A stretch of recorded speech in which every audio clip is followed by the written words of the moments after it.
Check. Check successful.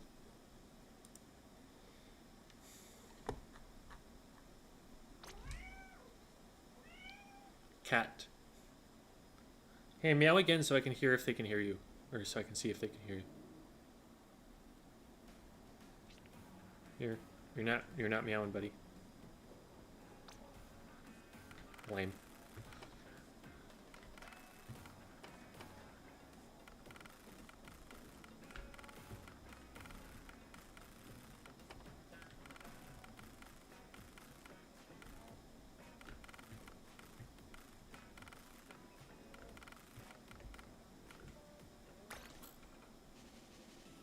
Oh wait, it'll just loop from there if I okay. We'll just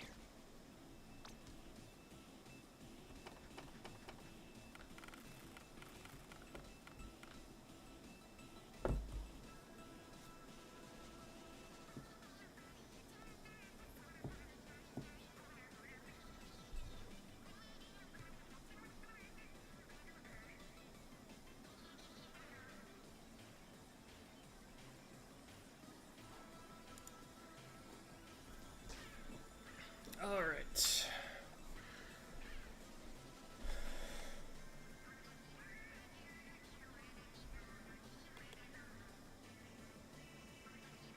Hello, Octo Crispy, and hello, Devi. Yes, I am wearing the Pom Poms shirt. Hello, Blip Blob. Hello, Yoshe. Hello, Nate the Great. Hello, Lettuce. Hi, Chaluna. Hi, Phaedro. Hi, Diamond Star. Any thoughts to share about Sendo Q? Things that Sendu makes are cool, and I look forward to trying it out. I haven't looked into it too deeply, but I am glad we have Sendu. He is good. Hi, Nova. Hi, Alfonsini. Hi, Nacho Mountain Dew Cat. Perfect thing to watch at 2 a.m. You're European. Hi, Joshua. Hi, Santiago. Hi, Inez. Hi, Sai the Ninja. I just got the procrastinating tag. Maybe don't use that one. Hi there, Grant. Hi, Sephiwoth. How do I break through a skill ceiling? You figure out what it is you're doing wrong and do it better. That's a great time to be going to a coach and trying to figure something out. Hi, Inky Osiris. And thank you for the membership, Sicarius. Appreciate it. Hello, King Julian. Hello, Dylan Lil Buddy. Hello, Ty Squip, I guess. I have no idea how I'm supposed to pronounce that. Ty Scoop. Hello, Toolbox. Can I duel you? That's not what we're going to be doing on the show today. I'm going to be having some players that I'm going to be coaching later on play with me. And then after that's done, we're going to VOD review for them. Romeo could be heard. Excellent. Excellent. Good. Good. He needs to meow again. I agree. But he disagreed, I suppose. Hi, Socio-Rolls. Not sure. Hi, Gamer Doodles. Thanks again for the review yesterday. Scrim went great. Awesome. Even managed to take a few games. My team is learning a lot from your reviews. We're really seeing the results. Awesome, awesome. I'm glad you had a good time. Hi there, Space Dog. Hi, Squid Stars. Hi, is it Elima? Is it Lima? I'm not sure which ones are capital I, which ones are lowercase L's. Hello, Nice Spice. Hello, Zero Tough, or Tough, or O Tough, or something. Hi, Fisk. Hi, Rumzabu. Hi, Cosmic. Hello, Kensa. Do you think that Rapid Blaster Deco should be 2 to 10p? That's more than it is already, right? No. No, it's fine. Leave it where it is. It's a cool weapon. We want it to be good. Hi, Black Hole Queen. I'm skipping school? I hope you mean Squid School and not IRL school, if anything. Don't do that. Hi, Blue Vector. First time I've been able to catch it live? Well, welcome. Hi, Rio. Why did you get my name right first try? Streamers usually don't do that. I mean, it's spelled about the way that I would expect. in before I get it wrong the second time I try it, because I have a bad memory for that, but... Opinion on Express Swig, mid. Hi, Jack Lundy. Mid is significantly better than the vanilla Big Swig, for the record, so it is a huge improvement, and it's the one that you should be running if you're going to run a Big Swig, but... Hi, Fanta! My first gem stream, welcome. Hi, Megan! And there's Isaren. Hi, Grimy Grim. Hi, Mr. Rocket Man. A is pronounced like the one... So, Chirals? Okay.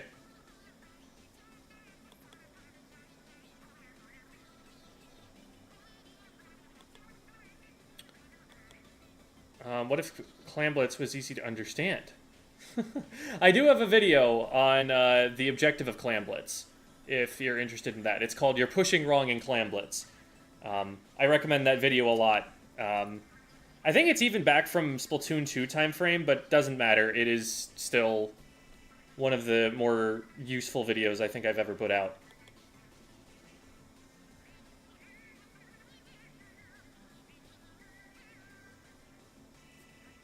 Have you still not been banned from Twitch? No. I don't think it's in their best interest to enforce their own policy on that, so we'll just keep doing it. Hi, Hardy J. Raspberry. Hi, Derpy Squeege.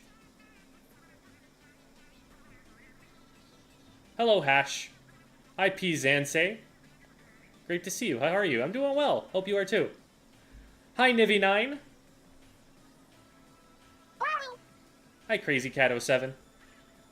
Another first Squid School stream. Wow, we got a lot of those today. Hi, the Derpy Sausage. Would reading The Art of War help me in my Splatoon gameplay? They're good general principles. You have to be very specific about how you apply them. Like, The Art of War legitimately seems like the sort of text that you have to kind of meditate on.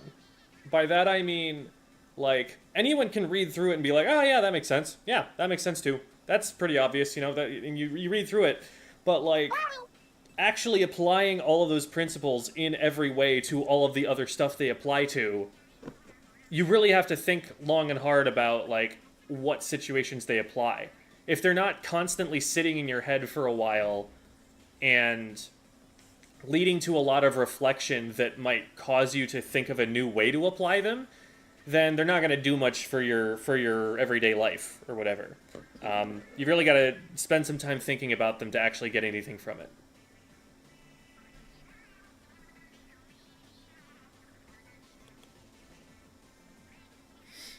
You're the only one that doesn't call me Grimmy Grim. I will say, I had to correct myself mentally before I said it, because it just kind of flows that way. That clam video helped me understand the game a little. Awesome, glad it did. What are you planning for the next second channel video? Are you talking about Rogue English Teacher or the VOD channel? I have 3 channels, so not really sure. What abilities would you suggest for Explosher/Sloshing Machine? There is my answer to that I just put in chat.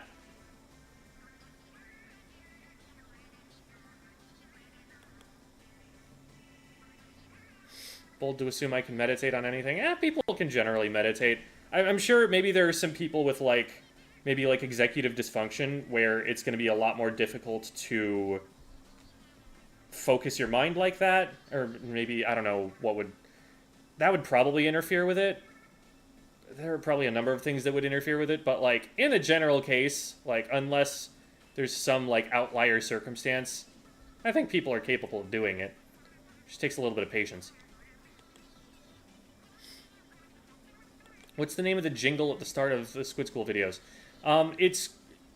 It's the Japanese word for pineapple. It is from a royalty-free website that's...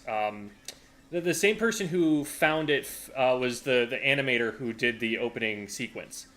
So that's where that came from.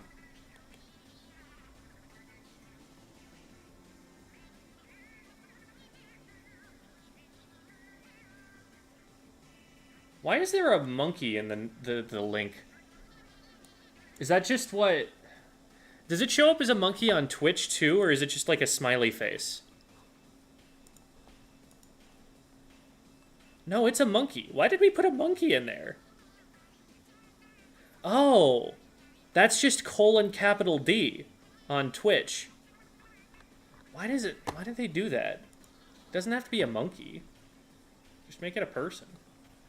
I don't want to come across like I'm calling someone a monkey for not knowing to just look it up on sendu.ing/builds. Like, I don't want to demean someone. Yeah, whatever. Rogue English teacher, gotcha. It's going to be about it's going to be about a lot of things, but the primary hook is the movie adaptation of the Twilight novel, like the vampire romance novel, and the scene where they play baseball. That's the next one.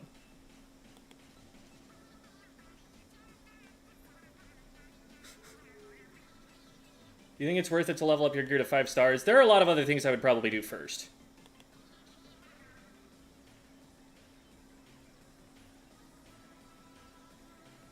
You do have executive dysfunction. I see. So that's why you say that you wouldn't be able to meditate.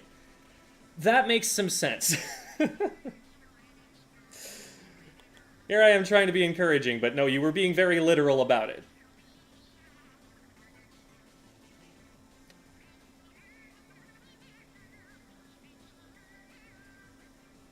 The smiley face that popped out. That's so weird. I need Brella tips. I would actually steer you towards Prochara's Brella guide for Brella tips. I am not a Brella player myself. You'd be better off going with someone who actually is. Although I did do a professional development on it with Keen, I believe. So there is that video too, if you want to look that up and see something that I'm in. Ever seen Twilight, so that'll be educational? Twilight is a movie... I don't want to get into what the core appeal of Twilight is, because this is a family-friendly stream, but that has already given a lot of it away.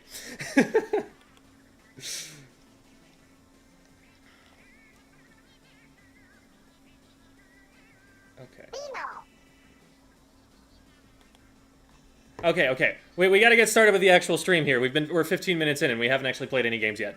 I'm gonna drag up Isaren and their teammate, Star. We do have one other VOD reviewee for the day, but I've lost them on Discord, like their tag changed or something. So until they show up, I won't actually be able to get in contact with them, unfortunately. So it might just be Isaren for now, and Devi, if you're still around, would be good to have you jump in.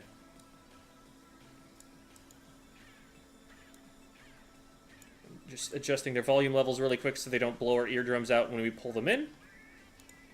And here we go. Hello.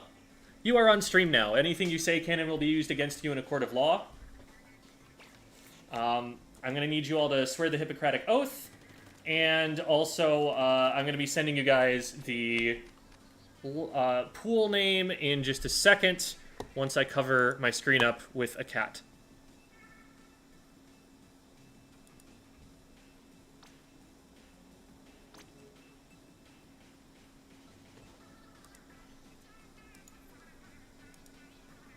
Okay.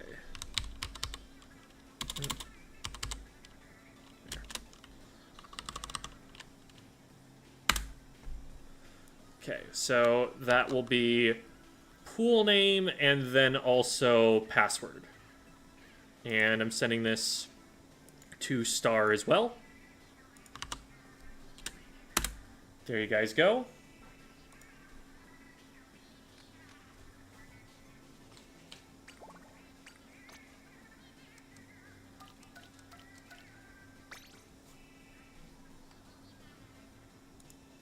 Okay.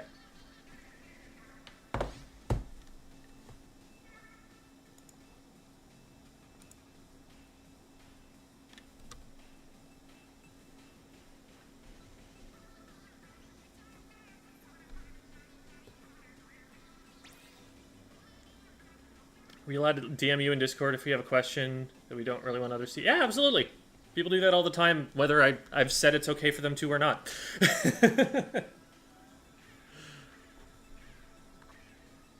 Worst I'm going to do is not answer. And that does happen sometimes, because I get a lot of DMs, and sometimes it is emotionally taxing to go through all of them constantly. It's like, if you've ever worked a job where you had a work email address, you kind of know the feeling. It's just like, oh, cool. I've got 10 DMs to go through, and most of them are from people I don't know. Yay. But, so that happens sometimes. But I always try to get to them, and if I forget, it's usually that even a DM that I really don't want to answer, I'll usually still answer. It's more like if I don't answer, it's probably that I accidentally marked it as read by like clicking on it and forgot to mark it unread to remind myself to go back to it later. So like if it's been, a little while and I still haven't responded, then I'm always down for you to just, like, bump it real quick.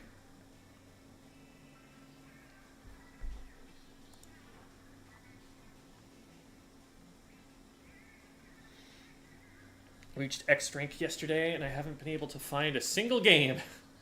Dang. I guess it kind of depends on what part of the world you're playing from. What do we got here? Yeah, this can work. Missiles, inkjet. You should probably put me on something a little bit more frontliney.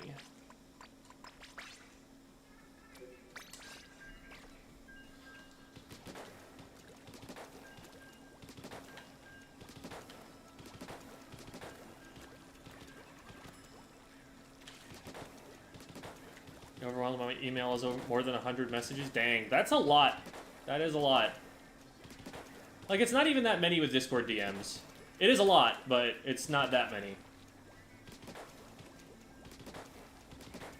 But that's also work email. It's like, at least there, you have this, like, sullen obligation to get to it. A lot of the time for me, it's like, I'm not going to get fired if I don't answer this. I don't have to say anything to this person.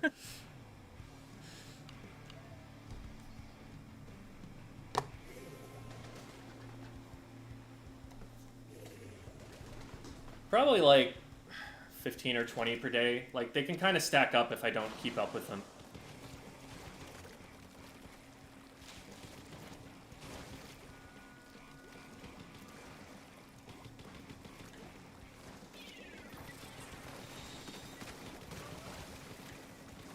So the thing about a content creator is they're always obsessively checking on Twitter and their YouTube analytics and whatever else. No more bucket. I'm being called. Oh, shoot. That's a call that I'll have to return after this is done. That's unfortunate timing, but...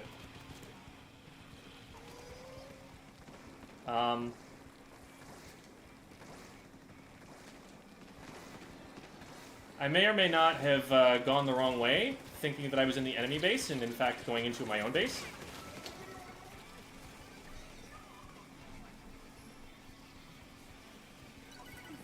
Oh, one whale follows you up a wall.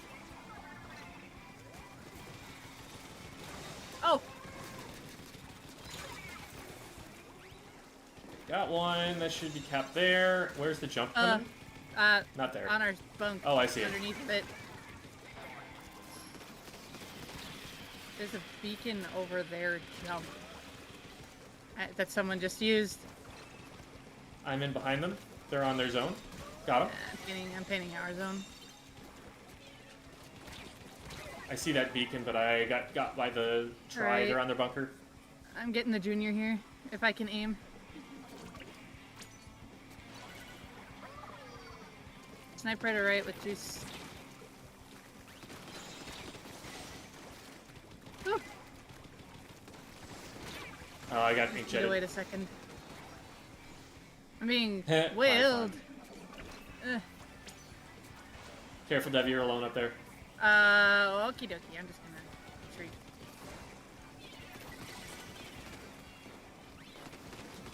Right or weak?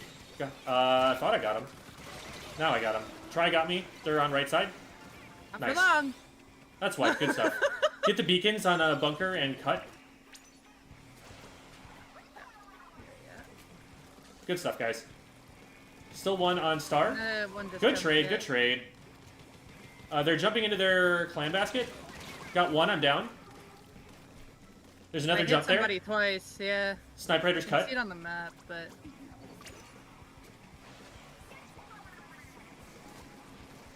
There's another one. We're underneath our bunk wall. There we go. Nice. Just the Sniper Raider, and we're chasing them further back.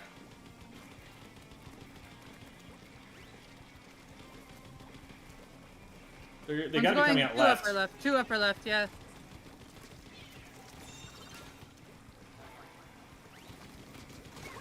Got Junior. Nice. I was like, I had Tri-Slosher, but the shot didn't count. Alright. I'm gonna have you guys play one without me real quick, because I need to go and return that phone call real quick. You want my view up real quick? So Sure, yeah. We can snag that from Discord and put that up. Let me grab that here.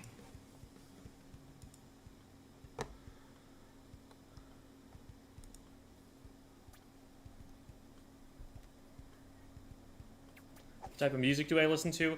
It's a mix of a lot of different things. It's not like any one genre or anything like that.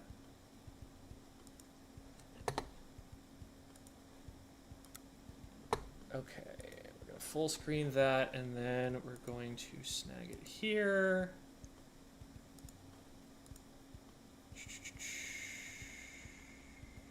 Boink. Nice transition. It's too big, but it's there. Okay. There. Now they should be seeing Debbie. I will drop myself out of this real quick. And the rest of us. And you're free to go. Be right back. Can you carry on? Hi, stream. I haven't actually split my screens yet, so I can't see the YouTube chat. I'll see it in about like 30 seconds.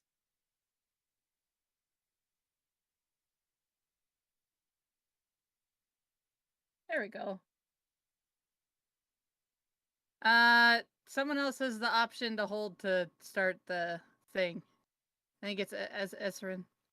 Sorry, name pronunciations are not my forte, but there we go.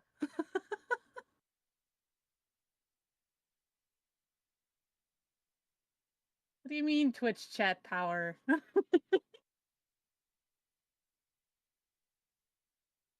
Both chats are just as powerful, okay? I can see them both. Look, I'll even go like this just for YouTube chat. There you go. You have less delay? It varies, in all honesty. Sometimes YouTube's ahead, sometimes Twitch is ahead. You just gotta refresh one and then, you know.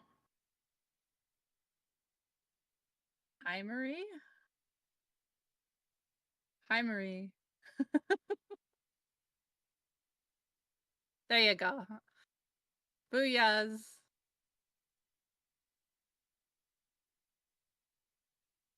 Alright, so we got a Dooley Squelchies as our fourth, which is actually pretty decent. One is trying to go up over here. I'm gonna get rid of that. One's on the grate.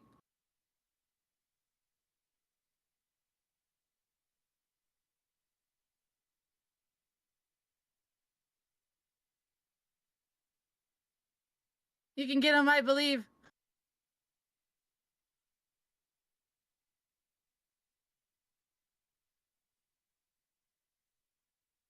Oh no, the brush! Darn, I was like, okay, I'm fine here. The other person isn't back yet. Nope, I misjudged my timings.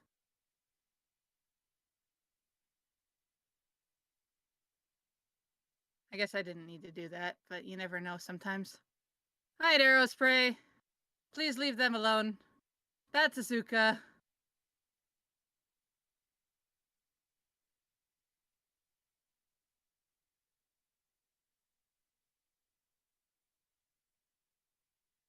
It's up on top of the grate, which I can't hit.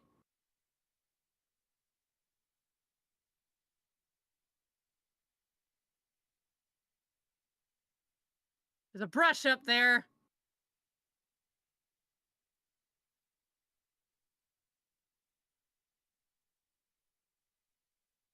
There's a brush up there. I misjudged my jump. They know I'm up here, though. One should, at least. Or not.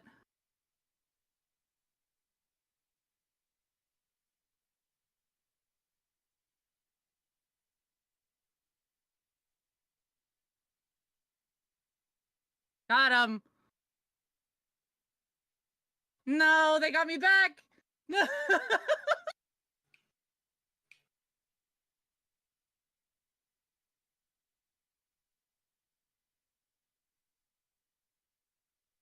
Oh, cool. Mostly down. See if I can retake control of this. Got him. Okie dokie. There's a lot in streets.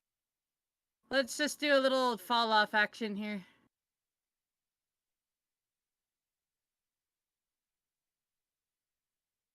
No.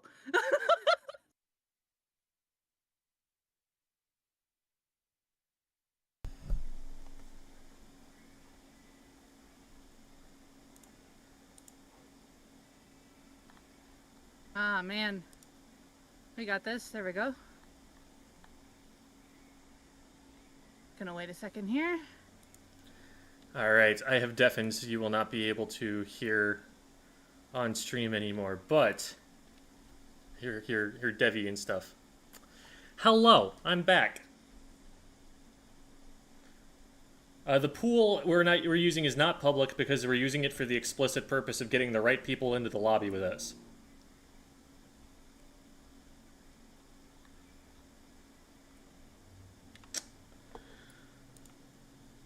Prochera's power, sorry. I'm back. Hello. Hello. Oh, we got the fist bump too. There we go. Oh, one sec. We'll switch back so you can see the results screen for Devi there. Here, I'll put it up real quick. Well, it's not there on my screen yet. No, it's not. Yeah. Hang on. Stop so we can get you, and then there's the results. Oops. No, there. Alrighty. Well, we'll get back in now. Here are some cats. Let them distract you. Let them distract you so you do not see. You cannot know how I am entering this forbidden realm.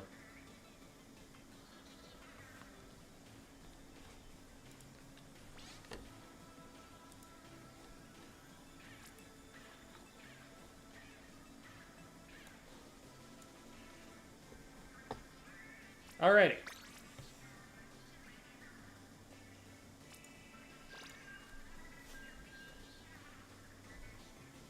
Venomous. Yeah, I got here just in time for cats.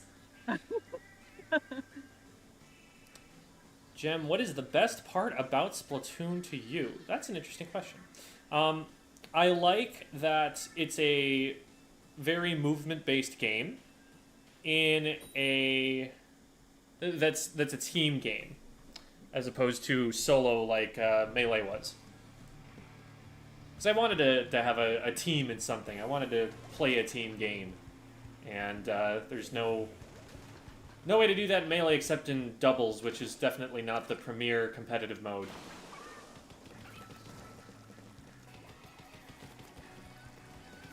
Although it is sick, and more people should play it. Just putting that out there.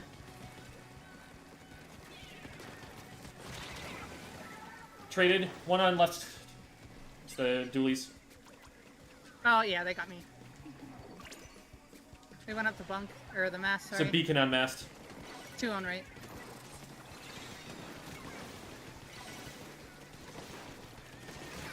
Got one. Nice. Dooley's weak. Down. Dooley's got me. Oh. Junior on right, plat. I'm gonna jump to Debbie.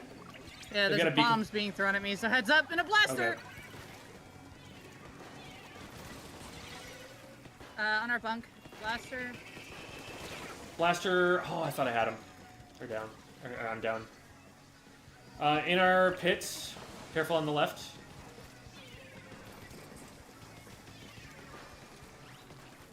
Yeah, 2 in our pit. I'm just gonna run for zone. No Okay. one's... Oh, okay. They got me in street. I got sniped. Yep. I knew they were there, so I'm like, I'll see if I can distract. One's flanking. 2 are flanking.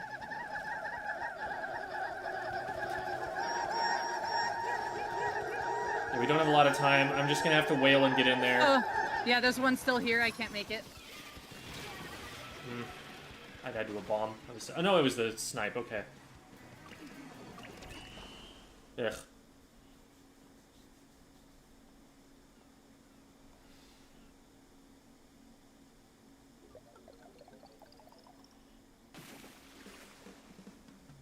You talking about checking your email reminded me to check mine, where I got 2 notices from my job where I'm getting hired. You're welcome.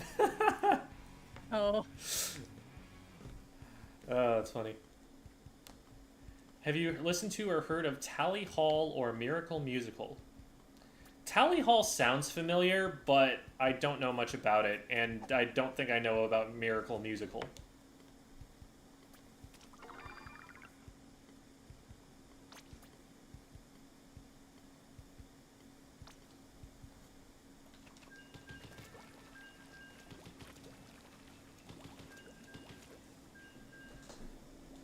Guests cannot be heard on stream. Are they saying anything? It's me. Yeah, Star is muted. I haven't They're in heard. VC, they just yeah, haven't they're. said anything. Yeah, like. If they had said something like, if they'd shown up on the upper left, you know, where my profile picture is showing up right there, and you haven't been hearing them, then that would be an issue. Otherwise, it means that they're just not saying anything.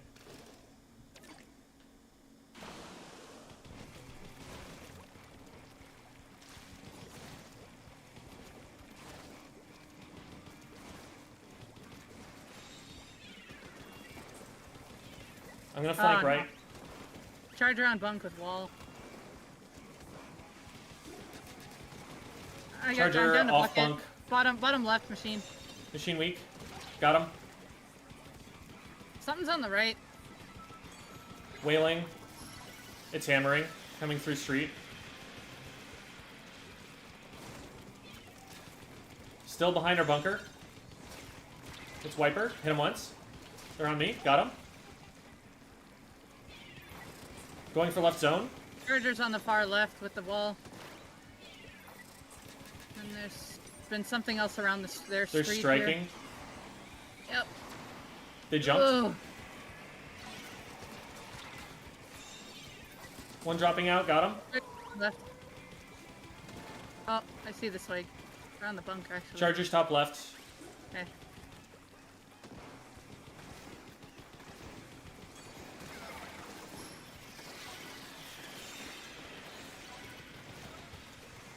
Got the machine. Hammer coming at me. I hit him once. Nice. Oh, that snipe! Great shot. Great shot. The long shot. Sniper top left, looking at me. I'm just playing it safe here. One's in the street. Bunker. That's the machine.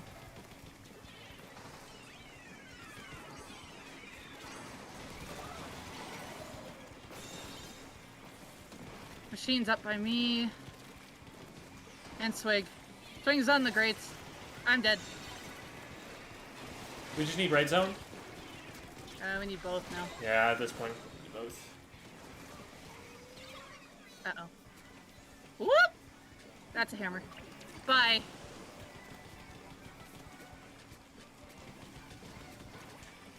There's a lot in our street. Be I careful. missed.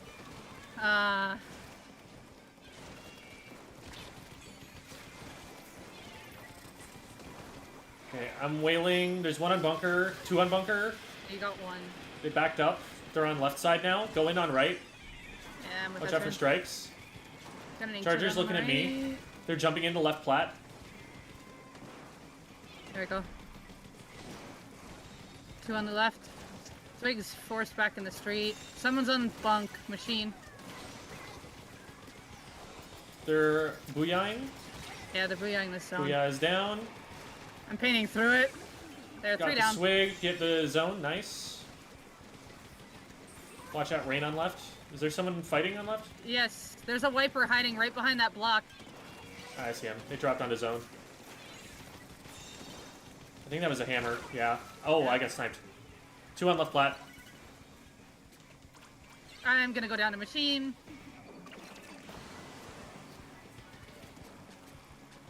Don't stay in for too long there. They're in inkjet.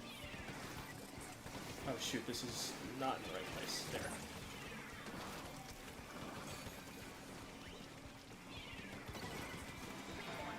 Wailing forward. Viper's weak on the zone. Esrin behind you. Got the wiper. Charger on me. Yeah, I'm on the right wing here, Jim. They know where I am. Charger got me. I got big Nice swing. shot. See if I can get the charger out of play. Pushed them off.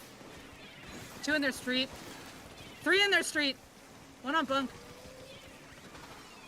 I'm threatening their street. Just trying to kill time. It's a wiper on ours. Got him. I'm marked. Machine got me in their street. Oh, I'm really weak. I gotta jump. I'm dead. We got collided.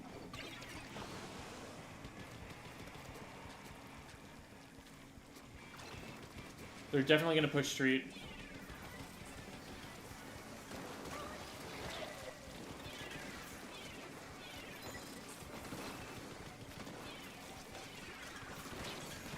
Wiper down. There.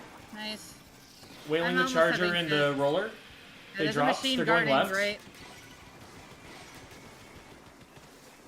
Machine went left. I'm out of ink.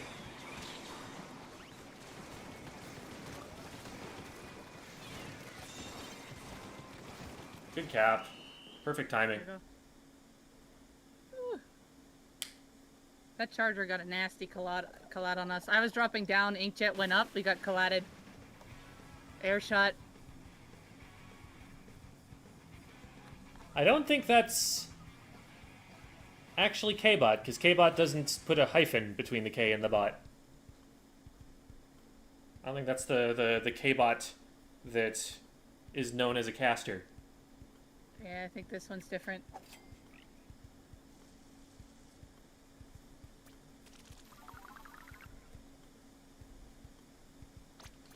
Never thought I'd see a second K-bot.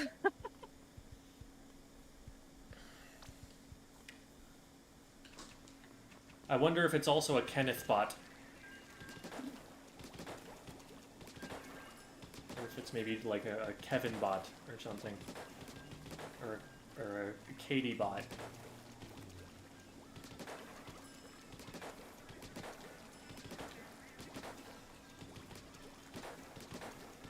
Bot.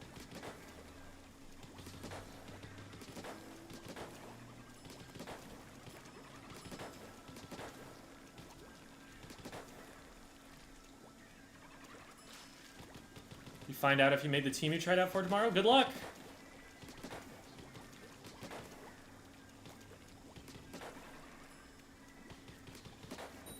Alright, there we go. We've got a game because the game's slowing down. Fake bot? Dang. Ooh. It's Femi!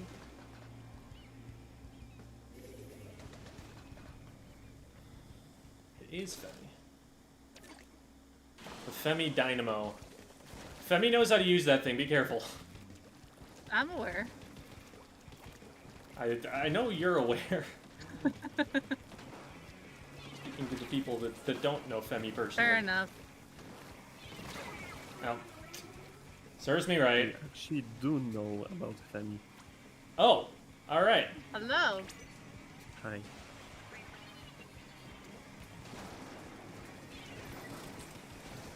I see Femi is known. Yeah, well, I got juked. They're still on right, Yeah, blaster. the dynamo's over there too. Shifting over there. Oh no! Let me know when you jet. I had to jump out There's a first. crab top mid. I know. Alright, we lost one. I'm jetting as soon as I can. They're back. coming over on left. Oh, that's a good wall. Got the dynamo. Wailing, there's one far left. I'm going for zone.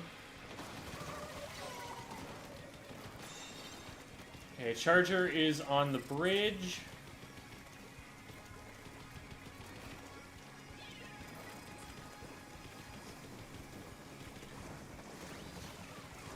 Good trade. Blaster on the left. That's a lot going to me. Blaster's still underneath the left, could be going up top. They're on me. Alright. I got him. Nice. Another one on me. I'm down. Blast or dualies. They're on their side zone. Yeah, there's a lot on the left there. Jumping into Debbie. Yeah. 2 on the back. Eastern, let's push left together. I got the blaster. Yep, I'm down. Didn't duck in there's time. someone else there. Dynamo's going, Two in front, Dynamo's two in going front. our side. Oh, there we go. They went left.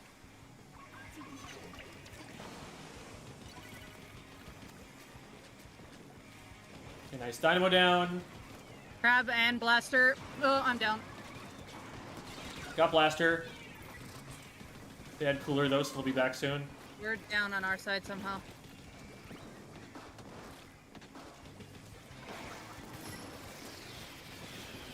Dynamo up on top. Got Blaster. Another one on me. And I'm gonna go down to this. Dooley's underneath you. Yep, I'm trying to move, but I got comboed. Watch left. Dynamo might be there. Dynamo and Dooley, yep. Dynamo shifted. They're kind of going in a circle. Oh, I got sniped.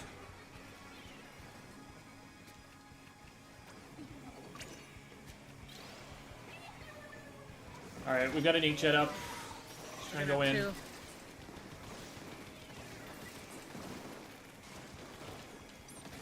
Oh, I'm gonna get... Oh, no, no, I'm good here, but I need to... There's a lot over there. I can't You're get the only zone. one there. Yeah. Yeah, we had to go for it.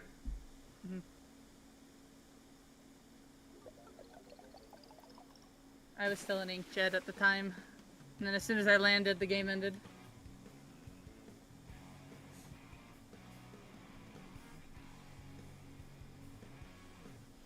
Lined up a wall on a super jump. That's clam blitz tech. You do that when someone's trying to super jump a power clam in, and all you've got in place is a wall weapon. And a lot of the time it makes them just miss the power clam throw.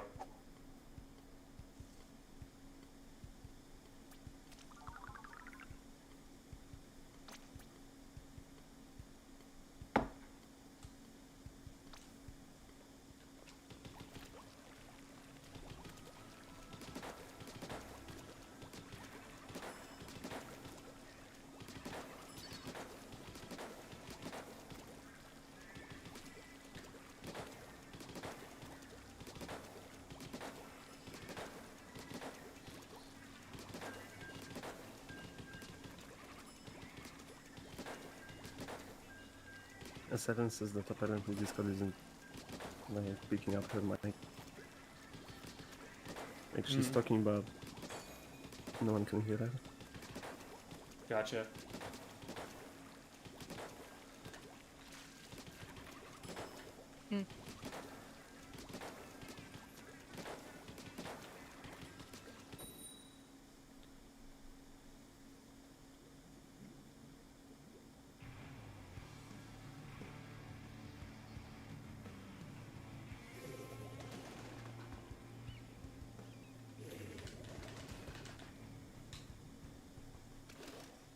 Is matchmaking only pair up groups against other groups?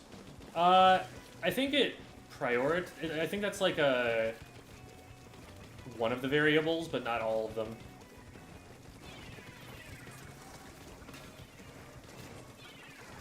I could be wrong though, because I don't remember off the top of my head what that information is based on, what my source was for that.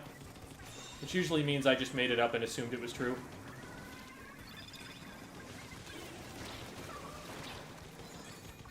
Oh boy. Oh no. Yeah, there's 2 on right, 3 on right now. Careful, Star, you're alone.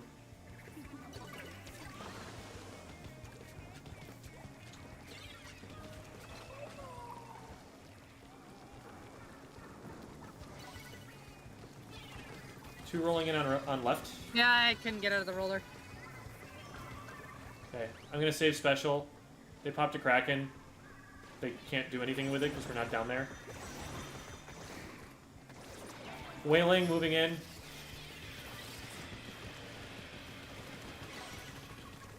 There's one back left.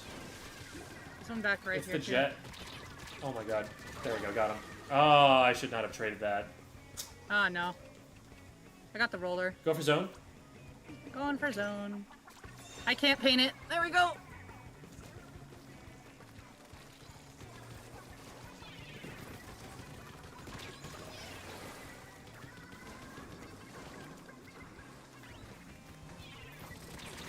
Ah, the wall didn't go up in time.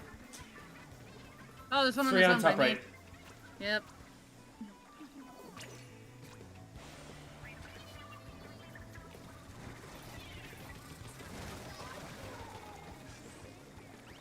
Something by me. Oh, that's what that is. Got roller. I'm down to Kraken.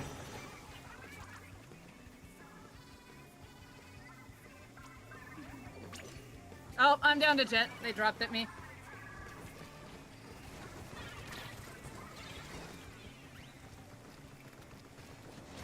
Oh, roller found me. 2 bottom right. Nice pick. We can start moving in on that. I'm almost there. That's trying. There's rollers and stuff underneath of me. I got the roller. I'm marked. Jet down. Got 96.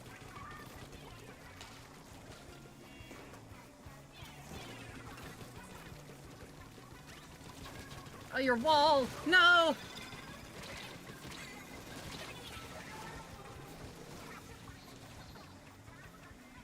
Nice. Still one up there. Yep. They've got Kraken. Okay. Got one. Watch one dropping out left. That's Kraken. Yep. Got roller. Nice. Kraken dropped right. Got him. Got jet. That's game.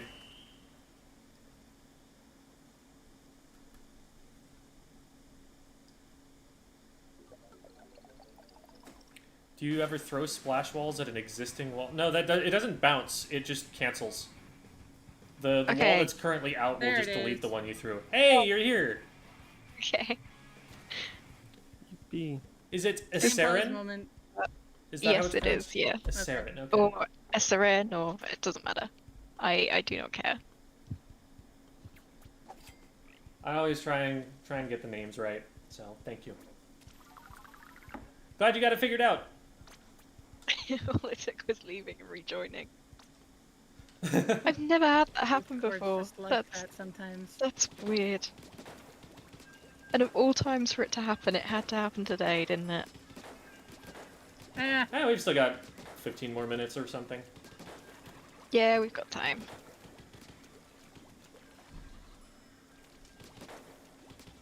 Do you ever actually use While any we of were the... playing that, I managed to hit 1-star Nova. Nice.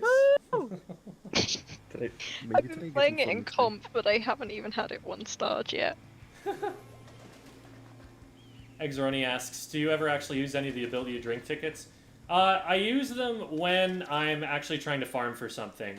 And I've had kind of my gear builds, my general gear builds at least figured out. I haven't been on a competitive team, so I haven't really needed anything super specialized recently. oh, 3 of them like found. Jeez, Well, we got Cap, that's a lot. so we can hold Yay. for a second on that. I'll take that sacrifice. And they're not really pushing me too hard over here. Now they are. And now they're dead. Yeah. That's the Oh, way I nearly. like my enemies.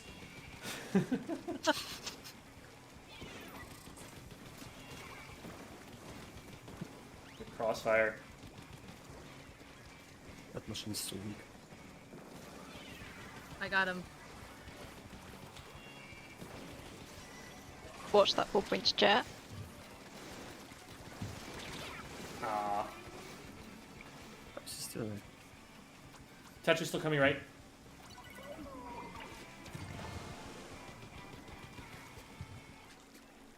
There's 2 on this right. There's a bomb on me. I got one though. It's the hero on the shot right. that was marked.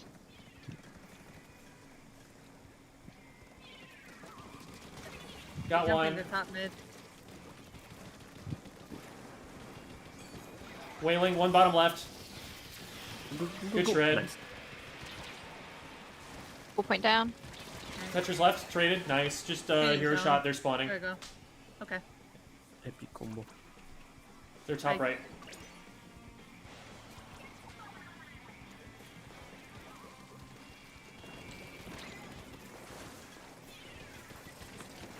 Oh. Alright, fine. I got zooked. 3 coming left. Oh.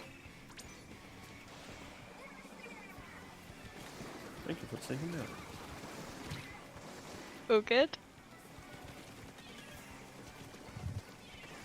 They're chasing me I'm into sad right. I missed all those shots. I'm down on right. Yep, He's got it. chipped. Nice. It's fizzy. One coming don't left, go one coming left. fizzy. Oh, that was clean. That wasn't. I'm down to machine top left. I see him. Oh, they dropped in front of me. Hello. Shot down. Nice. There you go.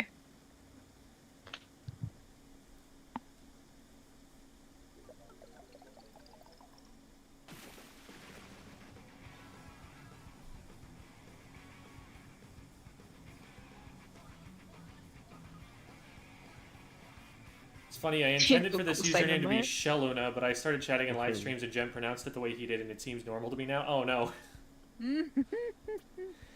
Thinking about it, that is the way that Jamie's dog Shell is named, because it's after the main character of Portal. Setting goes planting at one another. Nova's fun, listen. Let You me just show how spam it's done. jets and spam mines.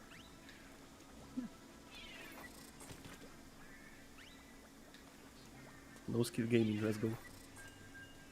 Okay, looking straight down, I don't think that actually does anything for the length of the... Like, so here's a jump throw. I'm right there. And then here's a jump throw looking down. It's the same, right? So the looking down part you're talking about in chat is not important. It'll go the same distance regardless of where you're looking. That's the whole thing about the splash wall. It's the jump that's actually getting you the extra distance. Oh, that's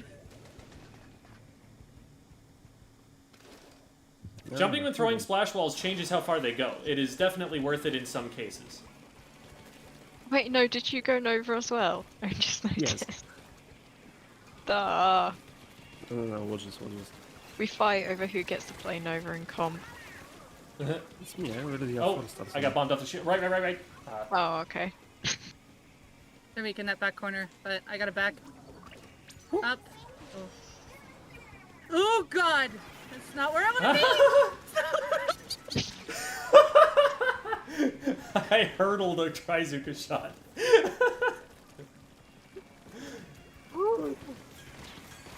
SN doubling jump, go. Oh, okay, they veered onto me. I'm still alive. How am I still Machine weak, alive? bottom left. Nice. One on back of zone. Careful, Debbie. There's a ball point. My transformation ended. On the left, still left corner, they're jetting. They're jetting. I hit him once, but I'm probably It's dead. the right guy. need- There you go. Yeah, Okay. I'm down. When you come back up, watch this Tetris. Left side ball up. point. Bro will not let me live. Okay, bye. Don't worry, I got him. Machine's gonna get me. Nope, I live. I can't climb walls today. Okay. I marked ball point and something else. Oh, there's one behind One's in me. the left. Yep, there's two Hit him actually. once. There's a jump to him. One is- what is this smash We're up two here? down, we're two down, we're two down. Ah boy.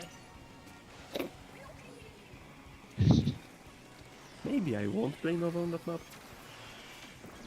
Yeah, no, that's my job. Get 4 stars first. Then talk. Who needs 4 stars? You. There we go. Okay, maybe I do.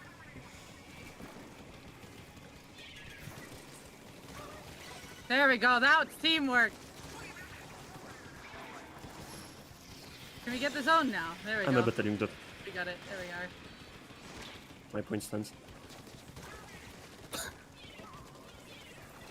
Marked hero so shot and weak, something I'm- else. They have Zuka. Yep. One more shot. There it is.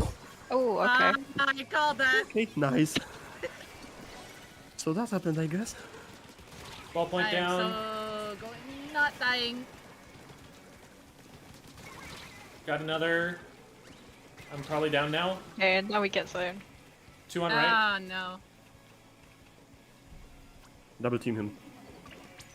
I got Nice. bucket. Careful, Star. Oh, you got ink chat. You're good. Am I? Oh, I am.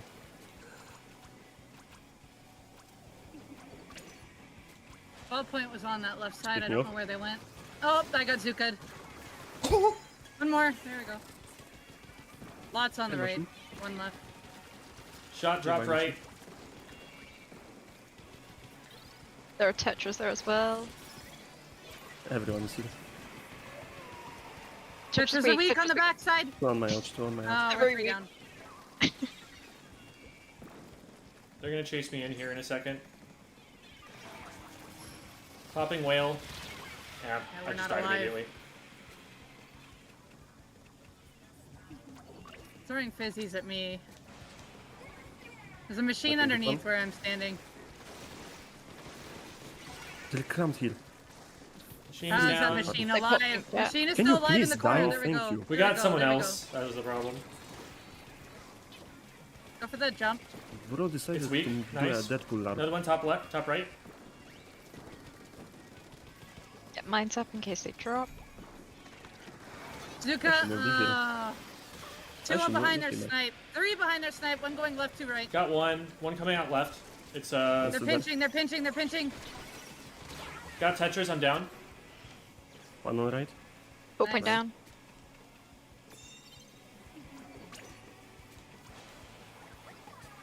The Tetra. 3 are gonna be on the right. Or left. Sorry. You know what I mean. I'm providing go. help. I'm actually Yay. not providing help because I will die. That ball point's weak. Watch this. I swear. Oh my gosh. I was like, if I die to the Zuka again.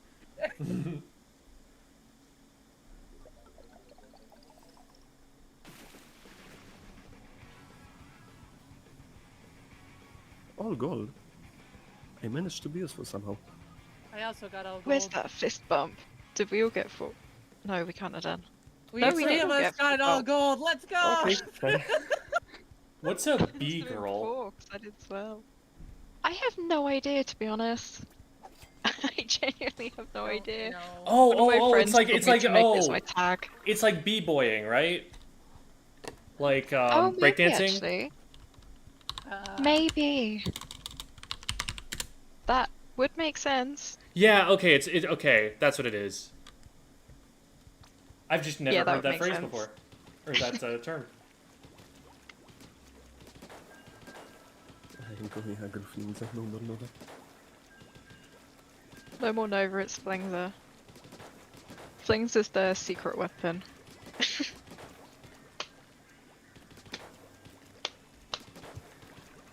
No, it's not We need basketball. oil. It's breakdancing. Sorry, didn't mean to cut you off there. Just saw it in chat. It's so good.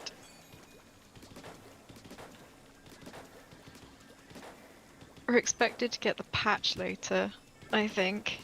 Maybe, finally. You've had the same copy for the past 2 weeks.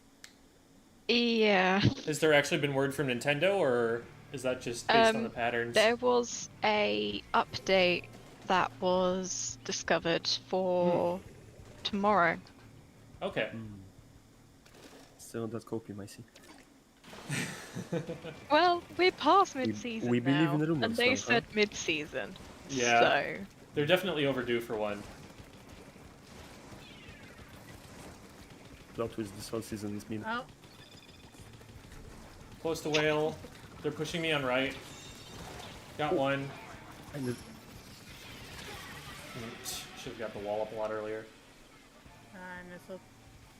Still top things right. you wanna fight? We're down on left. Jeez, I got me. Oh, I did to the brain. Okay. That I was- almost thought I was gonna save you there. Careful, traded. Debbie, you're alone. I know, I traded. I was up on the top right and I was just 1v1ing it. Gal. Oh, they're already missing on the left. I'm gonna drop out left. Jet's watching. I marked Not the the phone jet. right. Wailing. I have an ink jet. Kraken at the ready. Oh, Oh, that roller. okay, I killed two somehow. Still pushing. One jumped. Jet is still in front of Debbie. Jet, help! Help!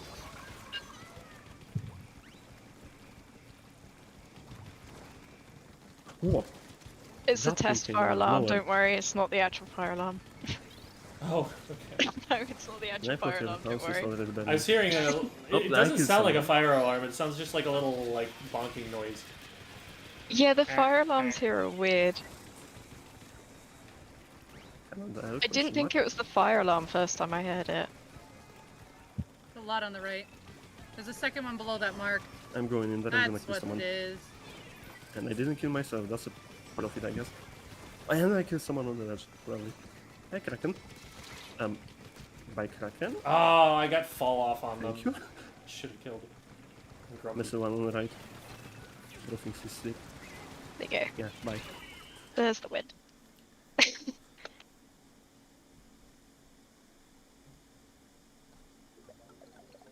Yeah, I completely forgot the fire alarm was supposed to be today. Canada alarm be like bonk bonk? They Do are we know that not. you're Yeah, Canadian? it's a weird They are alarm. not. It's a very weird alarm. Okay, yeah. Is this what you think a Canadian accent sounds like? I should. Squeeze- This is where I okay. should take offense. We need some lore, it seems. Squid knows us. Yeah, no. He's our player. Yeah. I'm sure it's Yeah, possible to Screech- have Screech someone knows who has a different accent who lives in Canada. So I'm not ruling out that you live in Canada, but that's not a Canadian accent. Yeah, no, I'm it's a right British here. accent. Like, I'm wondering if maybe they're confusing Devi for Saren there. Nah, Squid knows what he's talking about. Yeah, Screech Without knows player. us. Oh, okay, okay. Screech is our support player who is I'm currently being trolled. on is what holiday. happened. Yeah. Yes, you are. Yeah, that's how you know they're actually from the UK. They said holiday. Are we still doing more? Oh, yeah, holiday. Okay, that's one way to call them out. Yeah, we can do one more. Take a brief holiday from doing the VOD review. Oh my god. I can't get used to people calling it vacation. It doesn't sound right. And vice versa. And yeah, about it. Thing is, I think the British taught more people how to speak English than the Americans did. So like more people will probably recognize holiday in the grand scheme of things. Except that, I don't know, like there are still more people who natively learn it that way, but also Americans just like shove their culture in everyone's faces. So I don't know. Maybe there's a poll out there where people figured that out. I'm sure a linguist would be interested if no one else. About that, this is most unfortunate that in Europe you're mostly gonna learn the British English instead of American or basically any What other. do you mean, most unfortunate?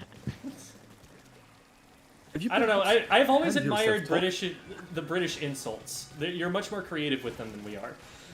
Oh yeah, the British insults are peak. True.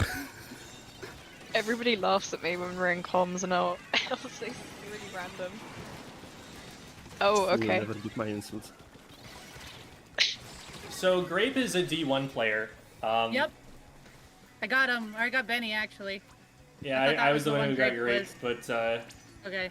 it's not I gonna thought be an Grape easy was game. a P-Tech. Through the Which one splash. is Grape? I'll just miss a three of Black. them on mid.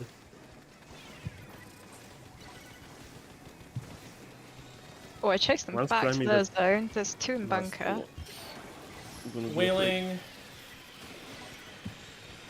Oh, that's a charger. Bye. Call me in. I'm down to charger. If I'm diving from the shots. We got cap though. Yeah, I'm down to charge. Just play for That life. was Play for your tight. life. How did you live?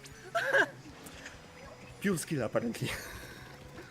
I There's, have a skill issue, I guess.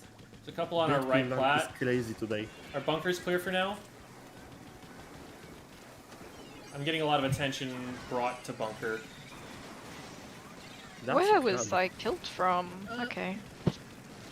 That crab still lives. Well, oh, I got flanked right. Or flanked left. The Dynamo did that flank? That's ballsy. I respect it. So do I. They're in our Any other street too. special?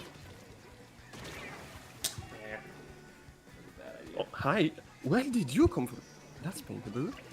Okay, well Nah, I have to got pick it up. gold dynamo, got sniped by They might be behind you, Elita. Debbie. They are right in front on the wall, so I'm just trying to not die, but then I got burst bomb painted. Because we have Yeah. no paint in our street. Yeah, they all flanked from there. Oh, I killed someone. Yep, they Let's did. go. So All one right. more, huh? Famous last words. I mean, it was a quick one, right? It was a quick Yes, one one. more. 3 hours later. As long as it wasn't a 10-minute clams game, then it's fine.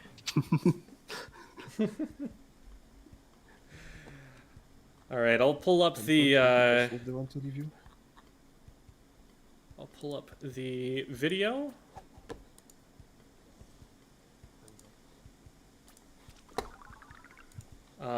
There was one other player who was supposed to get a VOD review, and I cannot contact them on Discord. Their like username changed or something. So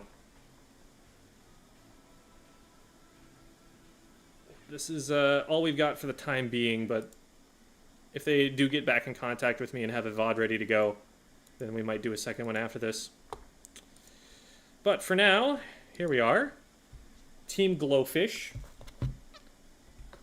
See, I'm very smart. I've deduced that from the fact that their tags say GF and then the VOD says Glowfish. And it looks like we're all there. Oh, we don't, however, have the restream chat. So chat cannot be seen. There. All right. And I need to really quickly share my screen with the Discord call. There it is. Can you all see okay? Yep. And you can see my mouse? Yep. Yes. Perfect. Okay. Here we go. That is very quiet. Watch them be mean and pick Elita. They should be running away. Okay. No. And we've got an overhead. Perfect. Well, now we're gonna All right. So I take it this is going to be more of a team-focused VOD review, given that we've got the overhead perspective. Usually, like if it's an individual one, I try to get the perspective from theirs in particular. But with the overhead, I'm going to be able to see pretty much everyone equally. So we'll talk about pretty much everything here, and let me know if there's something in particular you'd rather me focus on. Sorry. Yeah, Oh, they sounds have 2 good. QR weapons.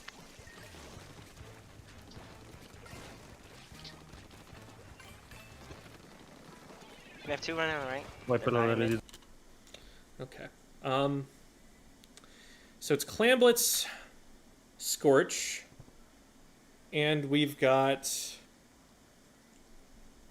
Flingsaroller Jr. and Brush with the ballpoint. And then we're up against Wiper Splash. Okay, that makes sense. Surprised they're not running like a cooler comp on the other side, but I mean, Splash is still really good here. Okay, so they have a really, really aggressive front line. And then you guys, frankly, really don't. And that's something that I would say about this comp, that there's not really a Slayer weapon on your comp. You're very dependent on, like, what even gets you kills here? I guess, like, Inkjets? maybe like the junior and the brush pushing in with missiles. I don't know like what weapon on your comp is going to do a really good job of contesting like the wiper or the S-blast. Like, it's going to be really hard for any of your weapons to get in range of them and still be able to like do significant damage once you get there, not get shredded on the way in. So that's the biggest thing I'd say. That you're just like a little bit low on slaying power, and we'll see how that ends up impacting us. I could see this being like more of a battle junior, but even then, like the range is probably going to be an issue in all of these matchups. Even like the splash matchup isn't that great for the junior. So let's see how this Viper goes. on left. Two left. Okay, so it looks like the junior is taking a very aggressive role here. Wipers on the left. Behind mid. Bullpoint's Viper's not right gonna side wanna now? drop from that right now. Oh, I'm weak. The wiper's still right. Careful. They pop crab. Yeah, like there is the range coming into play. Like you can drop a bomb, but you have to get so close to them to hit them that even though you have a faster kill time, the wiper's still going to win there. Doesn't help that there was also the blaster there with them. Oh. But okay, so Star's in behind them, trying to push up. If Star's going to make this flank, what needs to be happening on the other side is that we're stalling at least, that we're like making it difficult for them to move forward.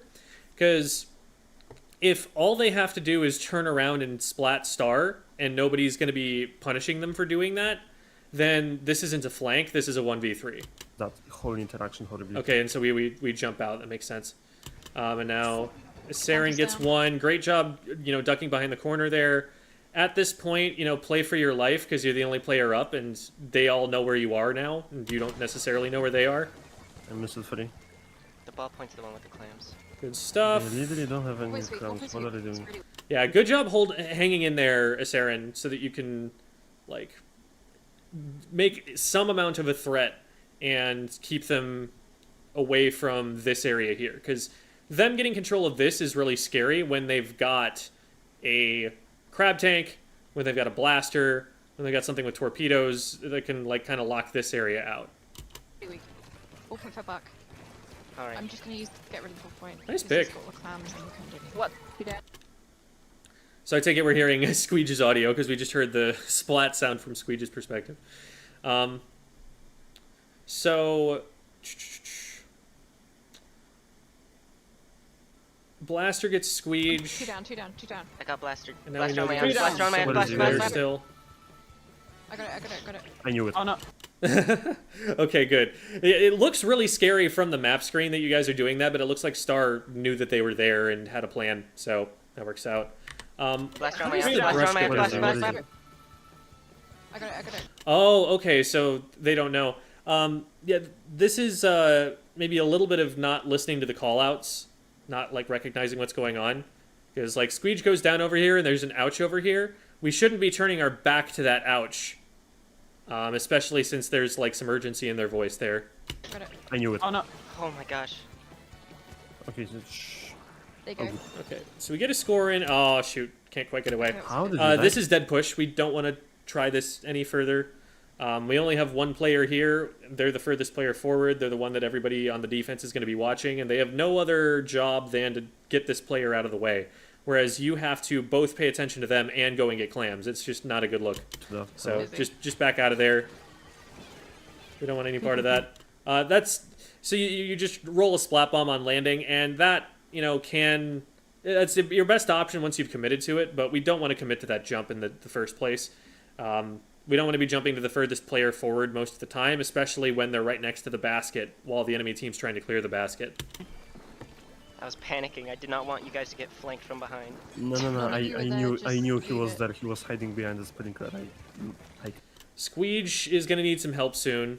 The conversation about what happened over here is extraneous to what's going on right now. Like, that might be something to bring up after the game if there's something you think you can learn from it, but in-game, it's, something that happened 20 seconds ago. It's not something that's going to give you information for what's happening next. And if we just keep talking about this instead of acknowledging what's going on with Squeege over here, Squeege just might end up going down without ever having a chance to ask for help. Leave it charge special. I have bubbler, by the way. Splash on the right. So far- They're all on ramp.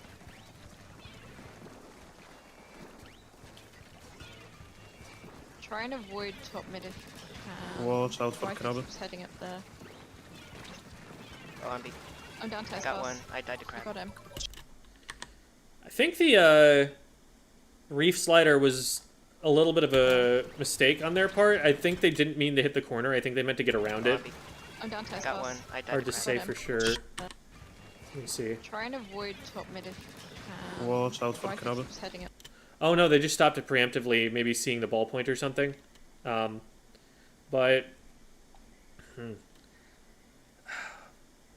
this is a situation where I feel like they can push a lot harder than they are. Like, I really want this wiper moving around the right-hand side to pinch you guys here, because they're just kind of in a redundant position now. Up there. In fact, they're backing up, even though their team used 2 specials. Because my big thought with your comp is, again, like, lack of frontline slaying power. And they have a lot of it, but it doesn't feel like they're actually trying to use it that much. Like, I feel like this is a comp that they can definitely just kind of push backwards at will, but they're not taking advantage of that right now. And so it won't feel as bad, I think, for you guys, but I think later on it will. Oh, I'm B. I'm down to I got one. I died to I crab. got him. Shit. They're all clumped right now. Okay, so they do end up getting one at behind the me. very end with Crab. On the left. I don't see any The boy pain better. right. Touch hammer. Nice pick. Nice. Looked like they were trying to get in and clear the way, but they didn't have any cover fire, and you guys were able to back Yeah, up behind no, cover yeah. before any of it They have came in. judges. So good job punishing their poor coordination on I'm that. dead to it. They get an inkjet direct here, which doesn't We feel get like it inkjet. has to happen here. Like, we Yeah. know that the inkjet's out from that shot, Think no. so I don't know why we're, like, moving forward while the inkjet's still there. I'm dead to it. Splashes one with the clams. Hmm. Open's chipped. Just rush. All right, Kill. Nice. Clams. I'm gonna look at what happens with I'm Seraphim dead. down here. Let me get an inkjet. So it looks like Yeah, they just sneak keep out me to the up, right while this is happening. I'm dead to it. Splashes one with the clams. Okay, and they go all the way up to top mid actually, and then just drop in and Just use the rush. whale. Good kill. Nice. Yeah, good job. That was very sneaky. If they see you dropping down here, you're in some danger, but since they didn't, you just kind of got to do whatever you wanted. 180p misses. And then Squeege is just... Okay, they were trying to put a big bubbler there, but didn't get it up in time, I see. It's important to remember with any kind of defensive wall, like a splash wall or a big bubbler or whatever, that there's going to be some startup time on that, because they don't want it to be like a frame 1 panic button.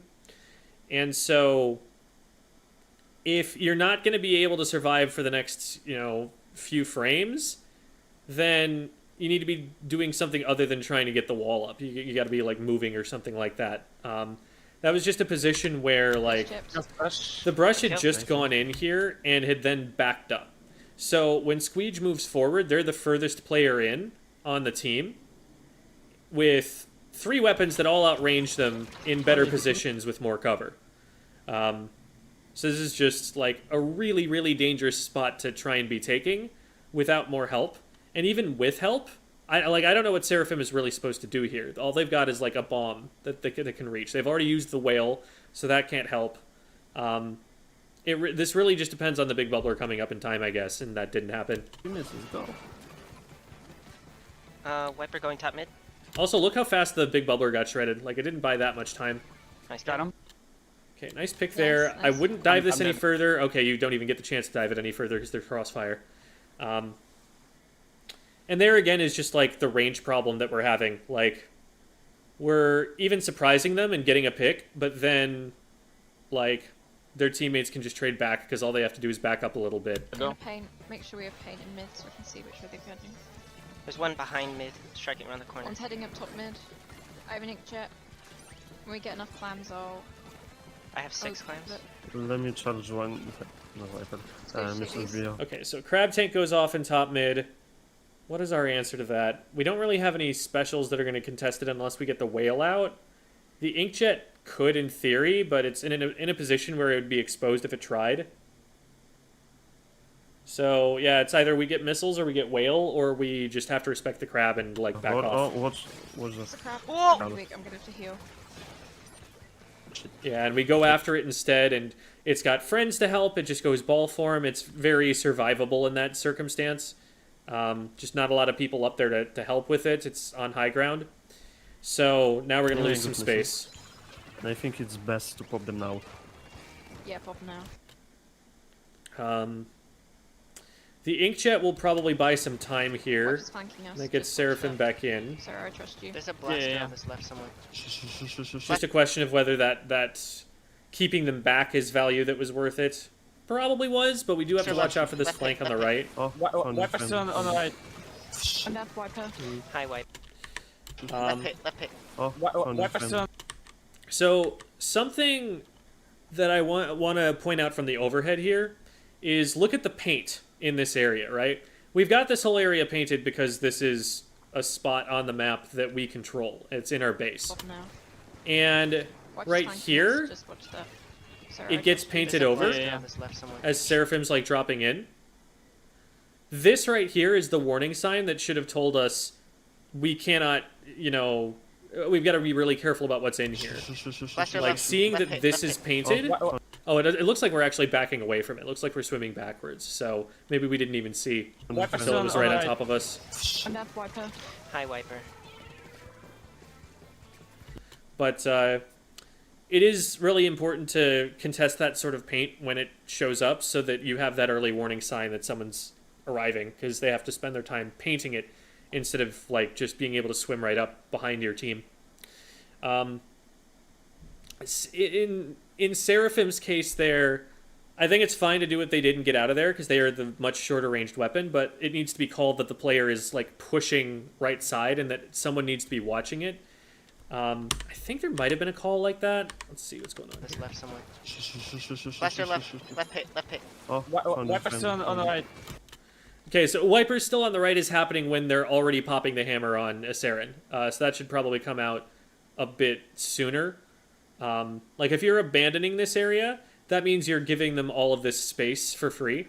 So you have to assume that they're going to take as much of it as they want in that moment. Like at least in that moment, we want to call that the Wiper's coming.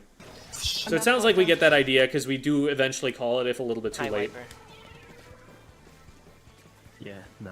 Bombs in front are probably the best solution at this point. You can't defend this solo.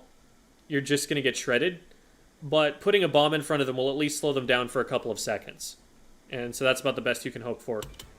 Heading up ramp. They're all heading up ramp. Sarah. Yeah. You're just going to go down for that every Try time. flank 'em. It's a 1v3. They pop jet. Inkjet over the top. Yeah. This top left area is very dangerous for anyone without a lot of range. Because there's no cover up here. As a short-ranged weapon, I very rarely like coming out here. Maybe if the idea is to like roll bombs down over the ledge, like I understand, but as soon as an inkjet goes over, and that's like the #1 inkjet spot on the entire map, basically,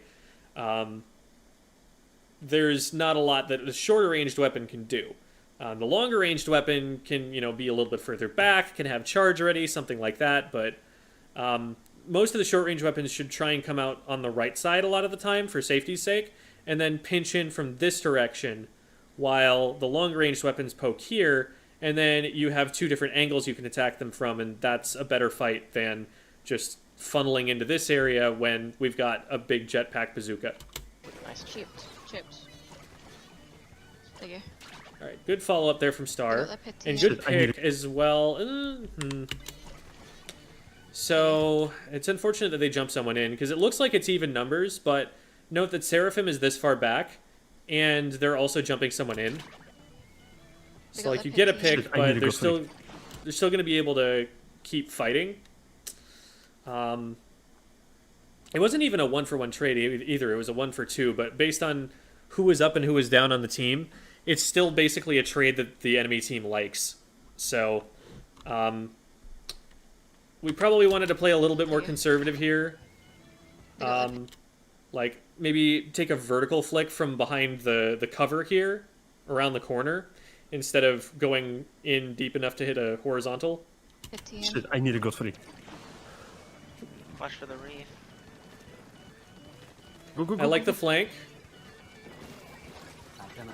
Alright. So... Is that... That's not Seraphim that's calling, is it? Who's calling go, go, go, go? Flip 15. Shit, I need to go free. That was me. Okay. I thought not. Watch for the reef.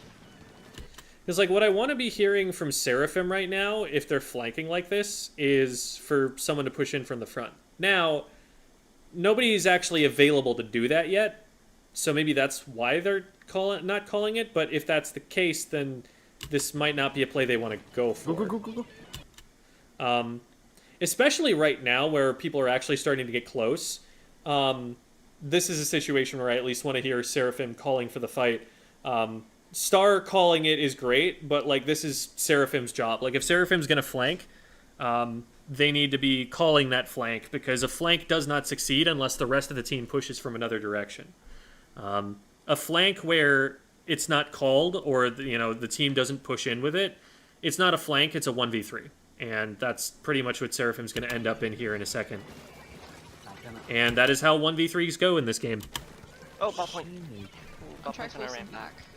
Otherwise, he's just gonna sit there and give jumps. S-plus down those chips. They're going on mid already.